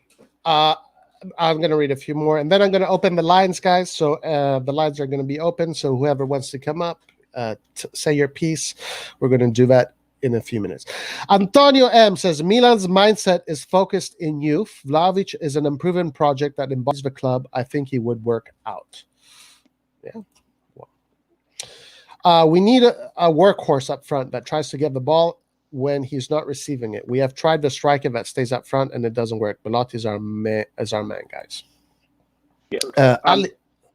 I agree. Belotti does that, but I think if you watch Fiorentina, I think Vlahovic also is a workhorse for them. Yeah, he's a target man, and being you have to be a workhorse if you're a target man because because you're wrestling the whole game. Players are on you trying to push you off a ball. You have to do those layoffs where you're shielding the ball. Yeah, for sure. There's a striker that's just gone down to Serie B that I actually would think would be quite a good fit on the cheap as a third choice striker. Simi of Crotone. He scored some great goals this season. Simi of Crotone. I think he scored 16, 17 Serie A goals this year. I could be wrong. I best double check that before I make them comments. But yeah, you probably get him for about 5 million next season with him going down there. And I think that's just a good choice for a third striker. Yeah, he scored 20 goals this year in Serie A. Damn. Well, Wow. 19. How old is he? He's 29, so obviously he's in his later on, but that's what I mean, just as a third choice. Yeah, because we are going to need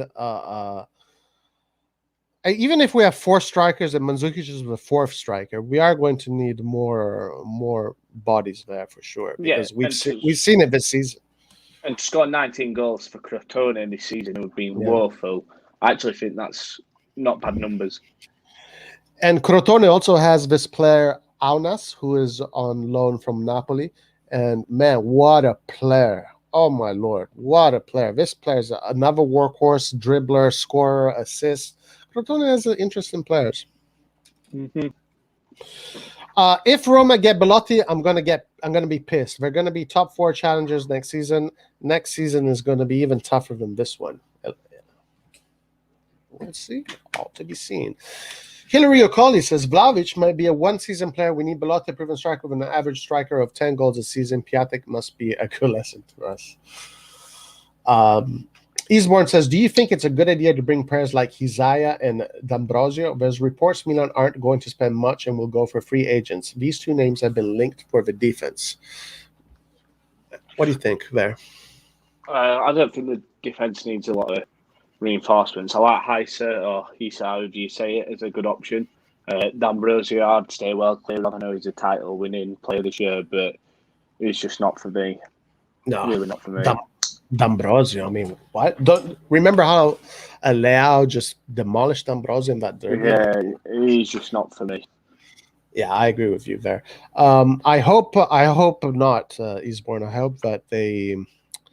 I mean, Hizai could be an interesting player as a backup. D'Ambrosio could be an interesting player as a third backup. As a boot cleaner, maybe. But no. As a boot cleaner. Yeah, no, we need to go for players that are a little bit more, quality players. All right, so Jan, anything else you want to add? Go ahead. No. All good. So, do you want to give predictions for tomorrow? 2-0, just straightforward. 2-0, yeah. Nothing too exciting. Who's going to score?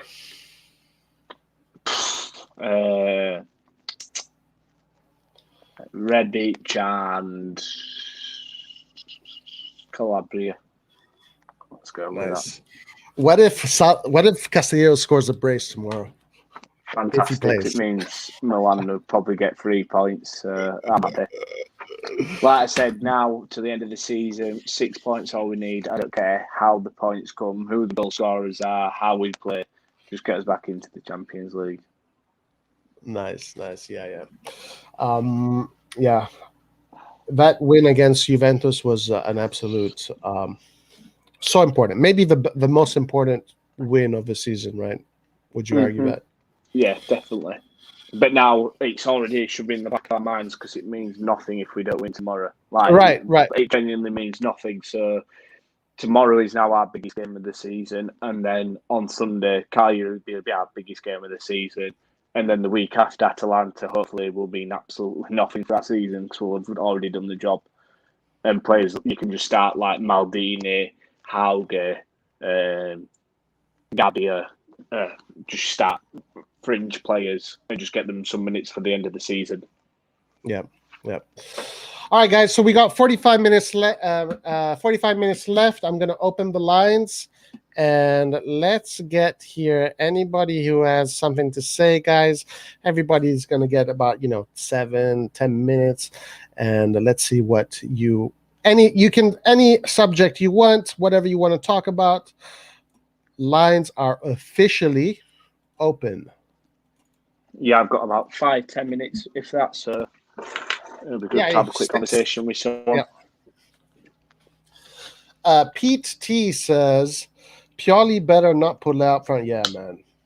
I mean, look, Jan, to me, honestly, that has been the biggest. And of course, you've been here. You've heard me say this many times. That has been the biggest problem. Just that. Leao up front to me has made no sense. All right, we have a taker, guys. Let's go with Hillary Okoli. What's up? Give us a second. Let me get that out. And Yeah, boom. hello, you okay? Hey, what's up, Hillary? How you doing? Yeah, not too bad. Before I start, I'll say a big congratulations to Milan for the win against Juventus. It was something that made me so happy, and I was so proud of the win. Nice. And now we're heading for the next game against Torino. Hopefully, we'll get the 3 points, get it dusted, and on Sunday we'll think about Cagliari. Yeah. But before then, I've been following you guys about the transfers of the strikers. Okay, yeah. Go ahead. Yeah. Like I said earlier, Piontek has been a lesson to us. I know how he played during the time in January. We signed him in January transfer, thinking that he would explode. And the following season, he went goal drought. So Vlahovic is doing the same thing. And according to the media, according to some fans, they said Vlahovic will be the ideal person that will go alongside with Ibrahimovic. But in my own option, I don't think it's the right idea for any of us. Belotti should be the right man. Belotti has an average goal of 10 goals a season. Someone that's a proven striker that knows Italian football.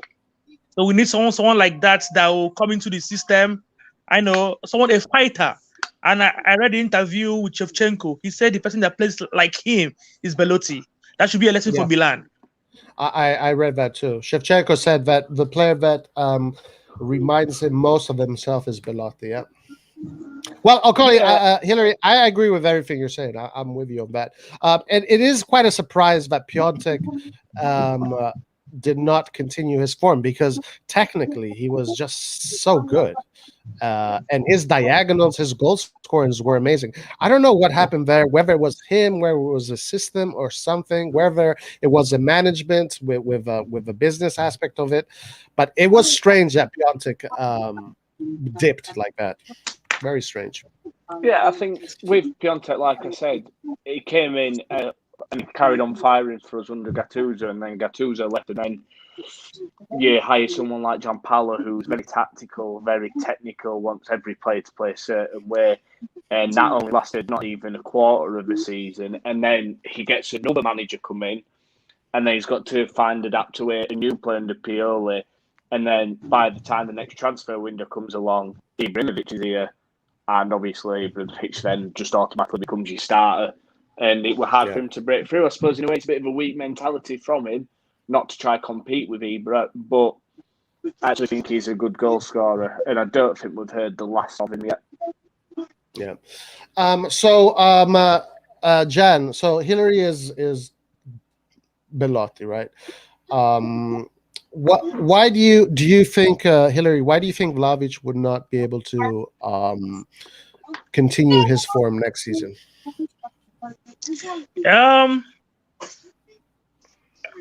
Actually, I don't have any personal challenges with Vlahovic, but this is the first time, and this is the first season I've seen him play, and this is the first season I've seen him explode.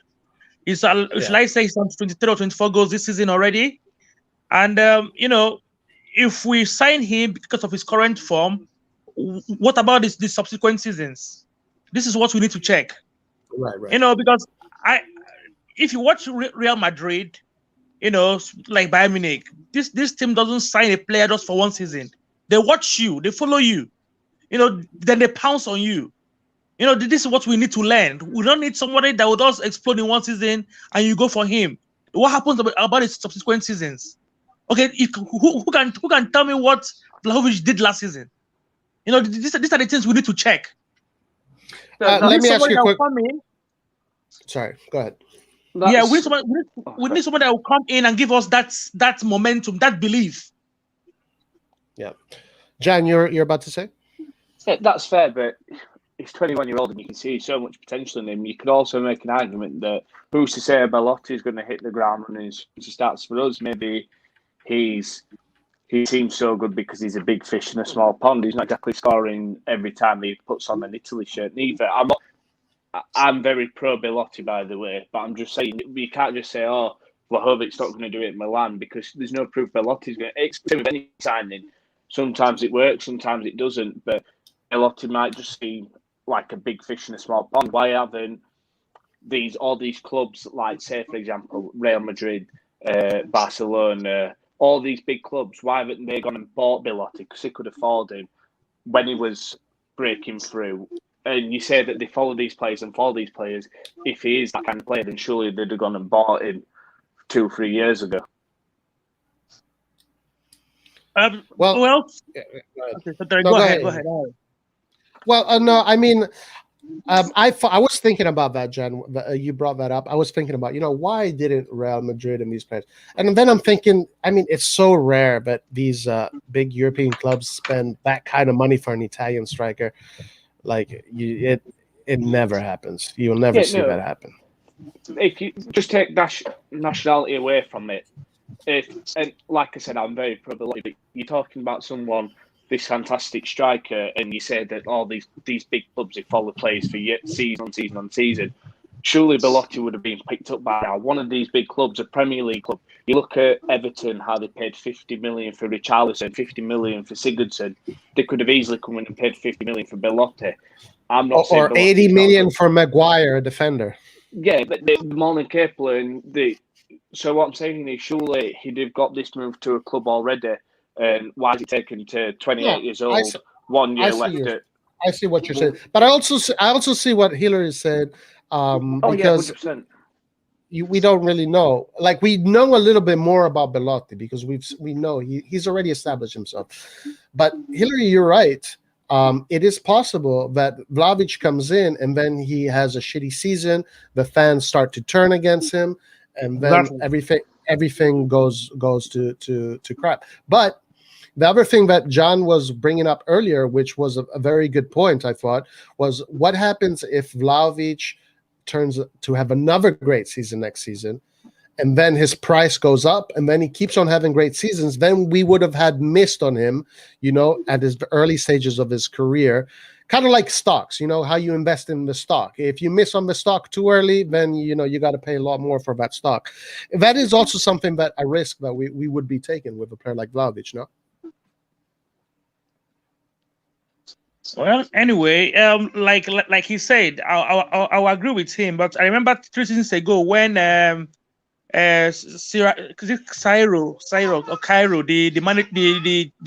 owner of Torino, he said, he said the price tag of Belotti was 100 million euros. Yeah, outrageous. Yeah, yes, and most people run away. Milan went for him, and Milan couldn't go for him because of the price tag. Right. Even Chelsea as well went for him. But now let's say, I've watched him closely in national team as well. He has been very, very good alongside with Immobile. But now that Vlahovic has come in timelight, probably we'll go for Vlahovic and see what he can give to us next season, because we need a striker seriously. Yeah, I mean, I'm 100% more Belotti than Vlahovic. Okay, like, I would take Belotti any day, anytime. I wouldn't even think about Vlahovic. So I'm 100% in for Belotti. But I'm listening to the arguments. I'm listening to the ideas, and I'm open, to listen. Maybe there are things I haven't thought of, and John brings up great points that are absolutely, to take in consideration. I'm going to have to go, my friend. All right, John, thank you so much for hanging out, my man. See you later. Thanks for coming on. See you next time. See you later, man. All right, take care. All right, Hillary, let me ask you, and then I'm going to go on to the next caller. What do you think about tomorrow's game? What are you expecting? Yeah, tomorrow's game is a must-win game because we're close to our accomplishments, our our zeal and our points. So I think a win tomorrow will streamline our Champions League hope, because like, as currently Napoli is winning Udinese at home. What's the score? So now, yes, the scores at the moment is 3-1. Okay, nice. So Napoli, they move now second place, which we are tied alongside with Atalanta. And tomorrow we're playing 7:45 UK time alongside with Atalanta. We're playing the same time with Atalanta. So we need a win tomorrow. So I can see a 3-1 win tomorrow. Are you confident going into this game? Yes. I think the intensity with Juventus win will boost the players, because inside them they know that it's not finished yet, and a win tomorrow will give us a mega boost for our Champions League dream. Yeah. What did you think about Pioli's performance on Sunday? Yes, because after the game I wrote something in the timeline concerning what formation did Pioli really played, because bringing in Ibrahim Diaz in that 4-2-3-1 formation was something that was devastating, because Diaz played along the line. Diaz tormented the defense line. He made the play work. So these are the things that we lacked. Dropping points against Udinese, dropping points against Sampdoria, against Spiezza, Sampdoria. And you bring a good point up, like against Udinese, a player like Brahim Diaz, playing through those lines and creating that chaos in front of the box would have been perfect, right? Yes, would have been absolutely perfect. Yeah. So I think because I read the match presentation for Pioli this afternoon. So he was saying that Diaz is fit, that he was knackered because he played for 75 minutes running around. That it looks like he will start tomorrow, but he didn't give us the option that he's going to start. He said he looks like he will start tomorrow. So I think Diaz will start. So I think so too. I think he would just keep on going with the momentum he built against Juventus, and I think it's the right thing to do. It's the right thing to do, especially against a team like Torino that is going to close down. So the more quality we have to keep the ball on the ground is exactly what we will need to break them open. Yeah, but my concern right now is in the right flanks, because Salemakers is exempted for tomorrow. And then the only person we have in that right flank. A lot of people don't have much trust in Castillo. I have a lot of trust in Castillo. I think he's going to do a great. I think Castillo, you put him in a team that plays well. We know what he does. We know what kind of football he plays.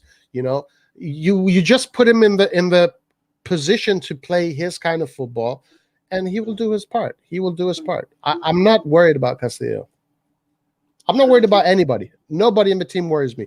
The only thing that worries me is that if Leao plays in the center forward, everything else, I'm perfect. Yeah, it's true. It's true. I have the confidence that Sam will play very well tomorrow, because now all the players are now unified, and they know that's what is at stake now is Champions League football. So I think we'll carry the day tomorrow. Yeah, it'll be a great game. All right, Hilary, is there anything else you want to add? Nothing much. Just that we need the zeal to get fired, because this Champions League is what we dream for. At work they know me as a true Milanista. Nice. Yesterday I went to work with my Milan jersey. Right? Carletto. Yeah, Ancelotti. So I went to work with my Milan jersey yesterday. People were avoiding me because I was full of passion because of Milan. You see, so I need the Champions League football. I need that Champions League song in San Siro again. Right. We need to make that believe that we are Milan. Yes, and that's where we belong. and that's where we need to stay. We need to stay in that competition for the next Yeah. 5-7 years. Because Yeah. even if we go in that competition next year and then we get kicked out, no. I mean, if we have to right now, the objective of the team is long term, next 10 years to always finish in that top 4. Top 4, yeah. It's true. You're right. Yeah. Are you? Let me ask you one last question. Are you confident that this management, that this team has the ability to do that? I think so, yes, because if we have someone like Maldini, in that management front. Maldini knows what it takes to be a Milanista. Because if you can't bring in average players, you need someone that will die in the pitch. Yeah. But Ibrahimovic told the players, because I read the interview of Benacer. He said Ibrahimovic told them, if you are playing for Milan, you're ready to die in that jersey. So we need such kind of players. You don't need to bring players from a no place and come in and call them Milan players. We need a player that will come in and know that we are playing for a jersey. We have history, we have tradition. We are Milan. 100%. And Maldini can definitely transmit that. Yeah. All right, Hillary, thank you so much for joining us today, man. Really appreciate it, man. Thank you very much. Hillary. Cheers, man. Hillary, always come and join us anytime we do these things. All right, let's go to Najjar. Saif Najjar. What's up, Saif? How you doing, my friend? My man, Roy, what's up? I'm good. How are you? I'm excellent. Saif, get it off your chest. Tell us what you want to say. So much happened. I don't know where to start. Juve Milan. The floor is yours. I expected that we would win 2-1. I really didn't think that it would be this easy.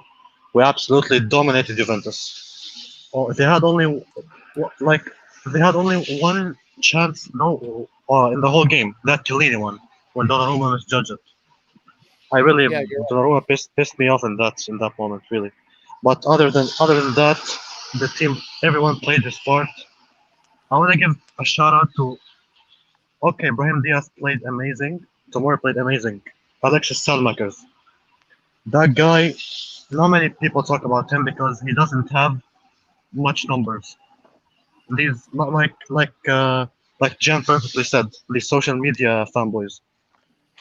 The guy is so important to our system. Calabria absolutely loves playing with him on the right side. Because he's not I don't think he's gonna be a superstar. He's gonna be a star at best. But what he does is he makes the most of his abilities. He goes at players, he dribbles, he's fast. He even has he pushes players, even when he doesn't have a good physique, he goes to challenges, he pushes players. I absolutely love that about him. Yeah, and I'm pretty sure with better finishing this season, okay, he missed goal scoring opportunities. With better finishing from Ibra and the other guys, he would have had many more assists. I think so. Yeah. No, yeah, we were discussing that earlier. Yeah. You know what? We talked about this on Sunday, I think, or last week. We were going over the how to stop Juventus, and we were saying, we got to make sure that Ronaldo doesn't take it. If he takes 10 shots per game, he takes only 3 against us. But Ronaldo didn't take any shots against us. He didn't take any shots on goal. So defensively, we were incredible. And now, Saif, you are very critical of Pioli. I think you went up against Jan actually on the Pioli in, Pioli out conversation. So after this performance, what do you think? Listen, I'm very happy with the performance. I think he played a perfect tactically match. The only thing that I criticize him for is him bringing on Kulic, because I don't think it had any sense. The guy doesn't really offer anything offensively or defensively, in my opinion. But other than that, I'll give him an 8.5, 9 out of 10 rating for his tactical side. The thing I never said I was fully Pioli out. Yeah, I you said were I half and wanted half. to. You Yeah, were half and half. I want to wait to what happens till the end of the season, and then I'm gonna make my judgment. But so far, listen. I don't want to be right. I'm very happy that he's proving me wrong. I don't want to be like I'd rather be proven wrong and happy than proven right and sad and angry. Honestly, Yeah. yeah. Like I said, he probably is the most underrated coach in Europe because when I really thought about it, you can bring any coach. He can play a different system. He will not do the work that Pioli has done with this team because it's not just about him like tactical side. The players play for him. Like you saw the problem with Mourinho, how with Tottenham, the players didn't want to play for him anymore. Pioli, as much as the team was on a downfall and injuries and stuff happened, the team always plays for him, and I really respect that. 100% agree. 100%. Yeah, I he's like a remember. father figure for the whole team. Yeah, I remember when Giampaolo came in, and the team didn't follow Giampaolo the way they were following Gattuso, because the team really got close to Gattuso, and they really liked how Gattuso was pushing them. Then Giampaolo came in, the team lost that relationship. Then Pioli came in. I remember interviews where Hakan was saying Pioli kind of is similar to Gattuso, but he's behind us. He's given us motivation. He's helping the team. So yeah. 100%. 100%. And I think that's what you need it when you're young footballers. You need that father figure as a manager. Could you imagine someone like Mourinho with this squad? He'd ruin every single young player. He wouldn't get behind them. And I think Pioli's done that. And that's why I keep saying Pioli's not the long-term solution, but he's the solution for now, at least until the end of next season, or unless next season goes drastically wrong, if he gets backed in the summer. I definitely agree. Like I said, the most important thing in coaching is not just tactics, because you also see the. I don't know if you guys watch the Premier League. Arteta with Arsenal. I don't watch. Like, yeah, the thing is, because he's way too tactical. He's very harsh with the players. He doesn't, like many news have come out, he doesn't motivate them, and players who are on form, he doesn't pick them. He's way too tactical with the players. He doesn't let players play with freedom. The thing with Pioli, he lets players play with freedom. That's how I think about it. He's not really strict with his like coaching and how he handles with the players. I think that plays a really good factor. We have a very young team, and listen, I said before that he's not a winning coach, but who knows? We have young, very young, talented players. If they can keep developing with Pioli, I really think he can be up to something. I still have to see him the Champions League. But yeah, who knows? This team definitely has the potential with him. Yeah, and like every craft, the more you do it, the better you get. I am still worried, but you get Pioli against a smarter coach. I'm still not 100% confident about that.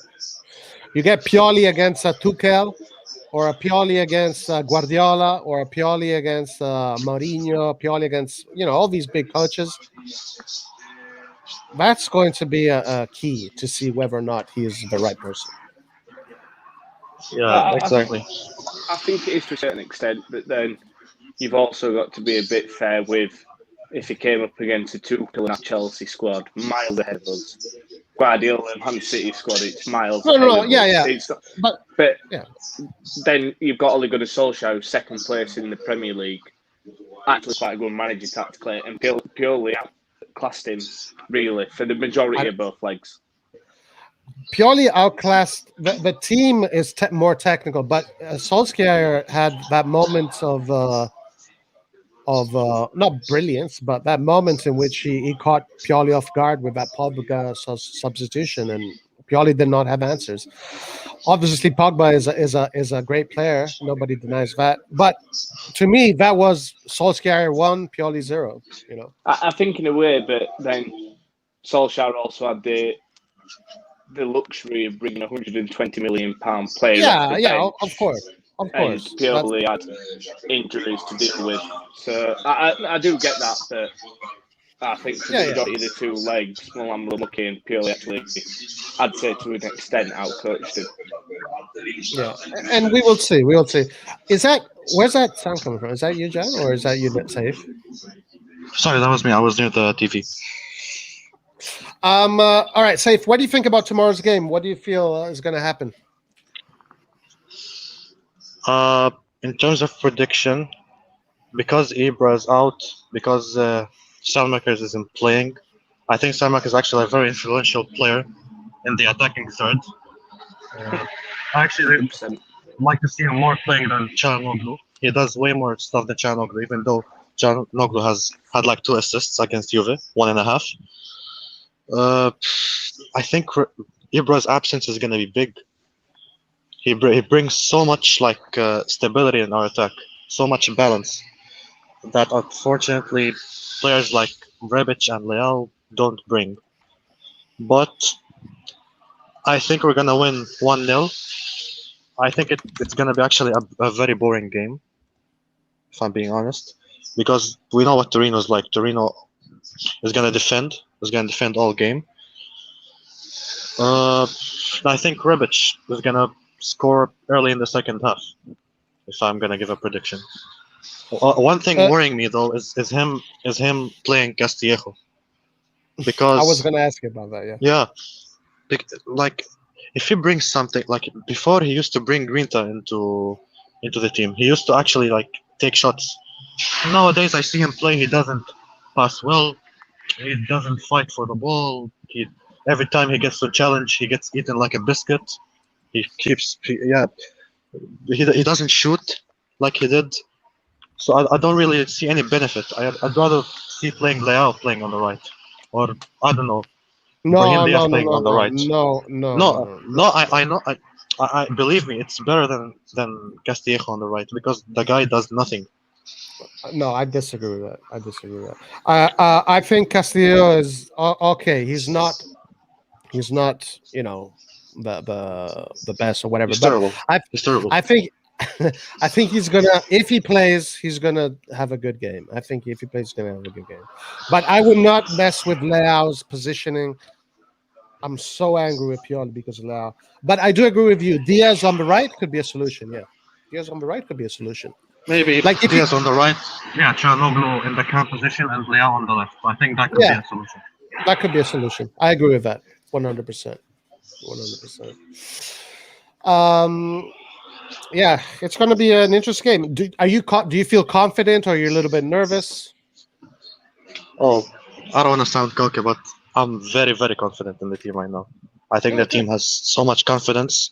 They're as much as pressure is on right now, I think they're gonna play without pressure, because, like I said in the prediction, if they beat Juve, they'll have the mindset to we're gonna go out and eat Atalanta alive because we're that good of a team right now.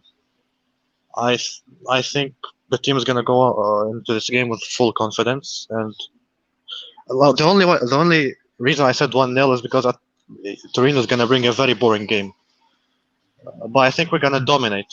We're gonna miss maybe a few chances. We're gonna control the game. So I'm not worried at all about the game.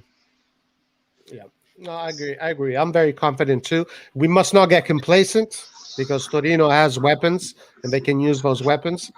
But I'm confident, and I feel like Milan right now is in the position to take us home and get this qualification, which for us is going to be like winning the Scudetto. It's going to be like winning the Scudetto. Exactly. And also another point that I just remembered I wanted to bring. Brahim Diaz. The guy has not started a game since March, I think, early March. I'm not really sure. You see many young players who don't start games get very frustrated and start firing shots on social media and liking tweets. We haven't seen a single bad negative thing come from Brahim Diaz camp. He worked hard. He deserved the opportunity against Juve, and he showed his class. And that's something we really do not see much from young players nowadays. Yeah. They get way too much in their head. They think they're the best players ever, and they end up having terrible careers. I think Brahim Diaz entered with the right mindset, and I really like that. Yeah. The only thing I don't like about Brahim Diaz's social media is that he has Real Madrid in front of Milan. If you on Well, his profile, I agree, but tomorrow is the same. He has Chelsea in his Yeah. bio. they need to stop that. I don't like that. I agree. Yeah, I agree. Obviously, but I'm just joking. All right, Safe. Any last things you want to add? Nothing except I said in the chat that I cried after the third goal when Tomori scored. I actually did. Like it's funny how your team winning a game can change your whole week. You know, can give you positivity in everything you do for a week. That's how Milan is for me, honestly. So yeah, Forza Milan. Let's hope we win against Torino, because if we win, we're gonna go to the Champions League. I think. Yeah, in my opinion. I agree. Yeah. And there's nothing better like beating Juve. I think it's one of the best feelings is beating Juve. It's nice I that they are in their original place now, where they deserve. They've been cocky for 10 years, and now they are screwed, and I'm happy for that. yeah. All right, Safe. Thank you very much for joining us, and please join us again. We're going to move on to our last caller of the day, and then we're going to close. But Forza Milan, Safe, and I hope I see you tomorrow. We're going to do the watch along. Hopefully. Thank you for having me. Thank you, Safe. Cheers, Have a good day. Bye. All right, guys, we have space for one more caller or one more person that wants to come in and get it off his chest. We're closing the live in 15 minutes. So we have 15 minutes left for anybody who wants to come in and close it out. Christian Pazmino says, just noticed something. If Ante Rebic gets one more yellow, he's done for the next game. So, yeah. We have a lot of those kind of players. And I wonder if Pioli is going to think about that. Let's think about the worst case scenario, Jan. What happens if Milan loses? Against Torino. Can you hear me? Yeah. Okay. Against Torino, do you mean? Yeah.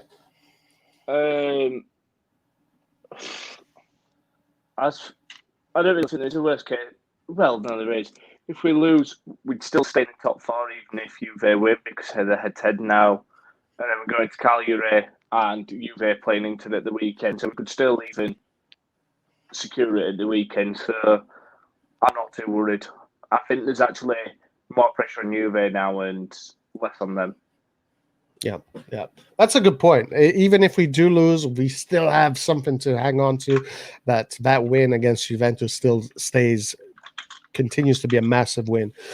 Victor Feiler says, come on, guys. AC Milan is the real Milan club. We own San Siro, not Inter. We were the first owners. Just a reminder.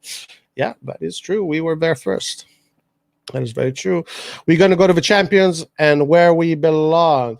All right, guys, we got 10 minutes left. Anybody wants to join the live? Last person of the day. If you have something to say, want to get it off your chest, talk about Juventus, Inter, or whatever, come up. Yeah, I'm very confident, man. I'm very confident going in this game. Yeah, How are the guys in Conrad? Just click on that link, and you should be able to join the live. If you, how are the guys at Sempre Milan? Did you do a podcast with them? What are they saying? Yeah, we did one. When did we do it? Oh, we did something after the game, so it was quite good because it was just a instant reaction. So yeah, it was quite good. It's actually got one of the highest views the pod's had for a while. I think since Sunday we released it. About 48, no, not even that, about 40 hours ago. And we've had 2.3k views on it so far, which is one of our highest. It's just one of them things. You just kind of ride the momentum, don't you, with it when everybody wants to see. Yeah. All right. Before we go into our last guest, I just want to answer this question really fast. Who has Milan's most underrated an overrated player this season. Okay, underrated. Jan, who is it? Salamakers. Overrated? I don't think we've had an overrated player. I don't think no player this season the fan base has hyped up. What more about Gija? No, yeah, maybe, but I think he's had his fair share of criticism this season from the fans. So I wouldn't say they've overrated. He's probably the overrated one, but I think we've been pretty. I don't think anyone's been overrated this season. Yeah, I have to agree with you. Salamaker's definitely the most underrated. Calabria and underrated. Calabria underrated. Salamaker's underrated. Yeah, I don't think we've really overrated anybody. The Milan fans have been pretty good. All right, let's get to our friend, I think a new person to join the stream, Conrad, I believe. Let's see. Hello? I guess we have issues there with the sound, but we do have someone else. Ali. Hello? Hello, guys. You hear me? Hey, Ali, Yeah, what's man. up? How you doing? Yeah, good. Thank you. How are you doing, guys? Good, Doing man. excellent. Doing excellent. Tell us, get it off your thank- chest. Yeah, first of all, congratulations for the win. That was Thank a great performance. Great tactics by Pioli. Yeah, I want to talk about our priorities in the transfer window. Okay, go I ahead. think we should get striker and right forward. That's the main transfer we should do. I think our defense is good. The midfield is good also. Yeah, I think we should go for Pilotti and for Memphis and who else? Man, Memphis, what a player.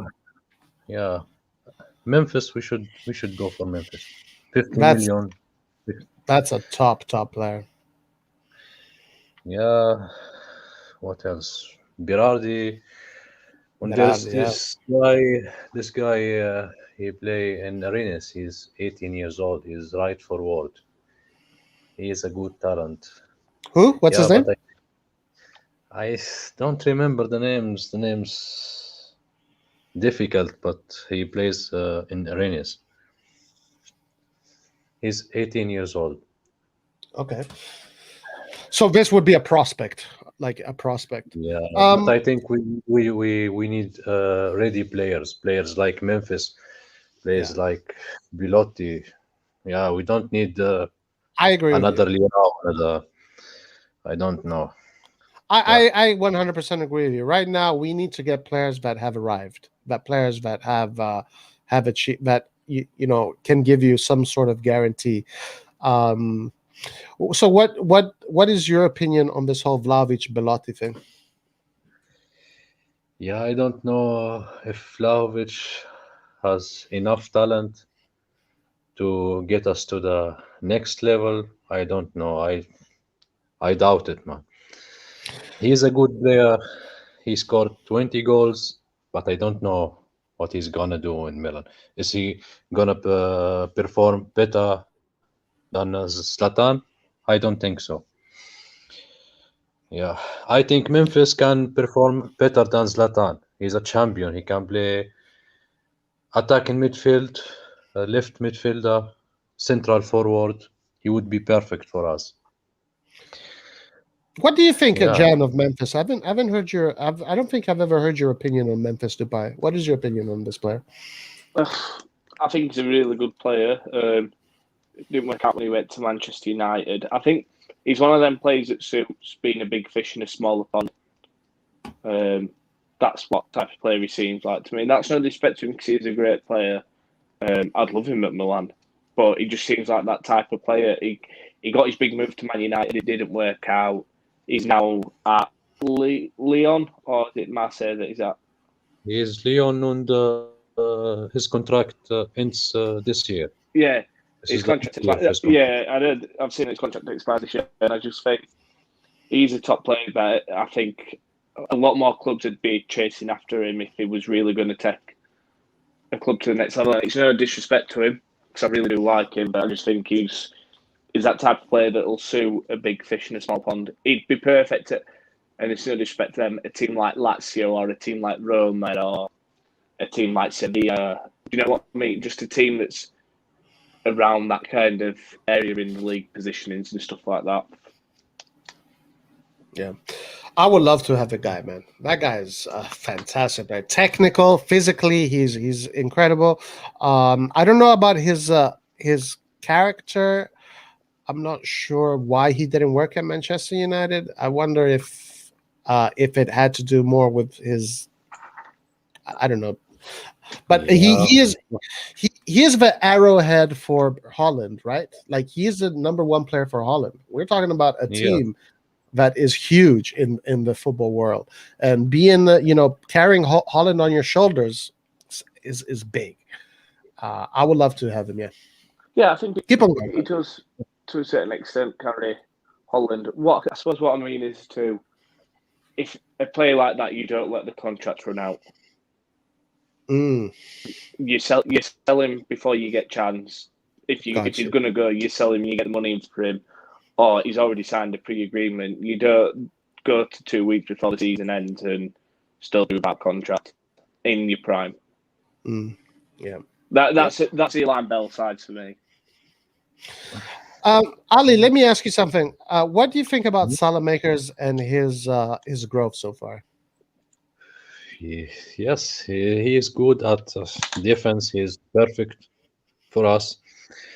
But he's not the champion that we need, He's not. I don't think he's gonna perform in Champions League like in the Calcio. I don't think so. I don't know. Maybe he surprises us, but we can't gamble on that. We need a proven player. Maybe a player with Champions League experience, but such options I can't think. Yeah. Well, yeah, I mean, maybe Lucas Vazquez from Real Madrid. Yeah, it's a good option. Or you said Berardi earlier. Berardi, yeah. Okay, can I just ask you a question? Just your thoughts, like, obviously I respect that if you don't feel like Salamakers could do it in the Champions League, but is it not a testament to what everybody sees of him, the fact that he's in this Belgium squad? And you look at players like that are in it, Hazard, a winger, De Bruyne, kind of, like that attacking midfield role, forward type player, Dries Mertens, Torgan Hazard. I'm just looking at some of them here. Let's have a look at a couple more. Carrasco, who plays at Atletico Madrid. Januzaj, not exactly the best. Witzel. Yeah, just to be at 21 years old in that Belgium squad with all that talent and getting game time every now and again in that Belgian squad, probably going to the Euros, that is I think that's quite underrated how good of an achievement that is at his age with the attacking talent that Belgium has. And I think that's a testament to how good he actually is. And just to be breaking into that team is a very good step. I think it's only going to get better. They would, if Belgium, Milan, if they didn't see the potential for the growth there to become a very good player, Belgium wouldn't be wasting a spot in the squad for him when they've got all this other attacking talent. And I don't think Milan would be wasting the time with him either. Yeah, and it says a lot that Salamakers skipped the under-21 straight into the national team. That says a lot. That says a lot. I'm not saying he's bad, go ahead. But no, I know what you're saying. I know what you're saying. Oh no, I totally get what you're saying. I just mean, do you not think he'll become that, considering that he's already made the massive step up to the Belgium national team with the players that are already there around him? Obviously, he's going to go with the likes of De Bruyne next week and things like that. And then you've seen how much he's grown already this season at Milan. Mm-hmm. Yeah, I agree with you. Yeah.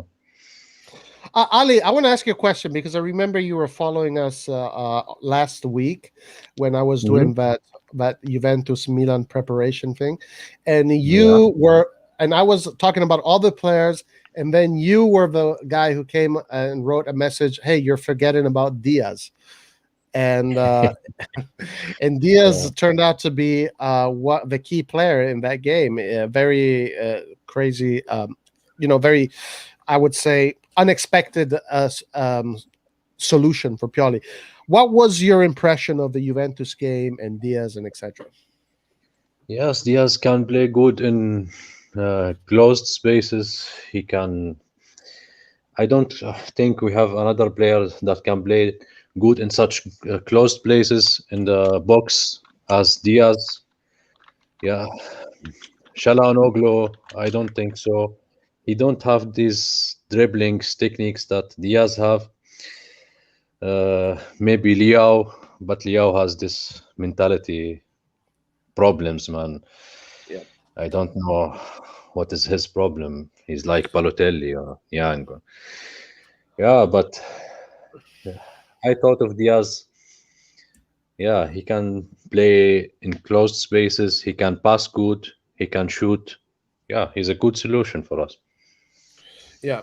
I want to say something about Leao, what I think. Again, and I'll say this over and over again. You put Leao in the right position, the guy will do a great job. That's all. That all is. Pioli destroyed Leao this season. Pioli, Yes, I if, agree.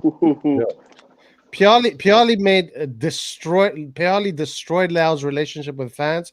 He destroyed Leao's value. Pioli absolutely messed up with Leao so far. But if you put Pioli on the left wing, the guy is great. I think that's harsh. Yeah, I think it's beautiful. Mm-hmm. I think that's harsh. Because Okay. when you think about it, at the start of the season, when Leao was on the left wing, I swear I agree with you, he was fantastic. But then injuries took over and we had no option but to play him as a striker. When Was he the only option? When Rebic was out, when Ibra and Rebic were out, we had to play him as a striker.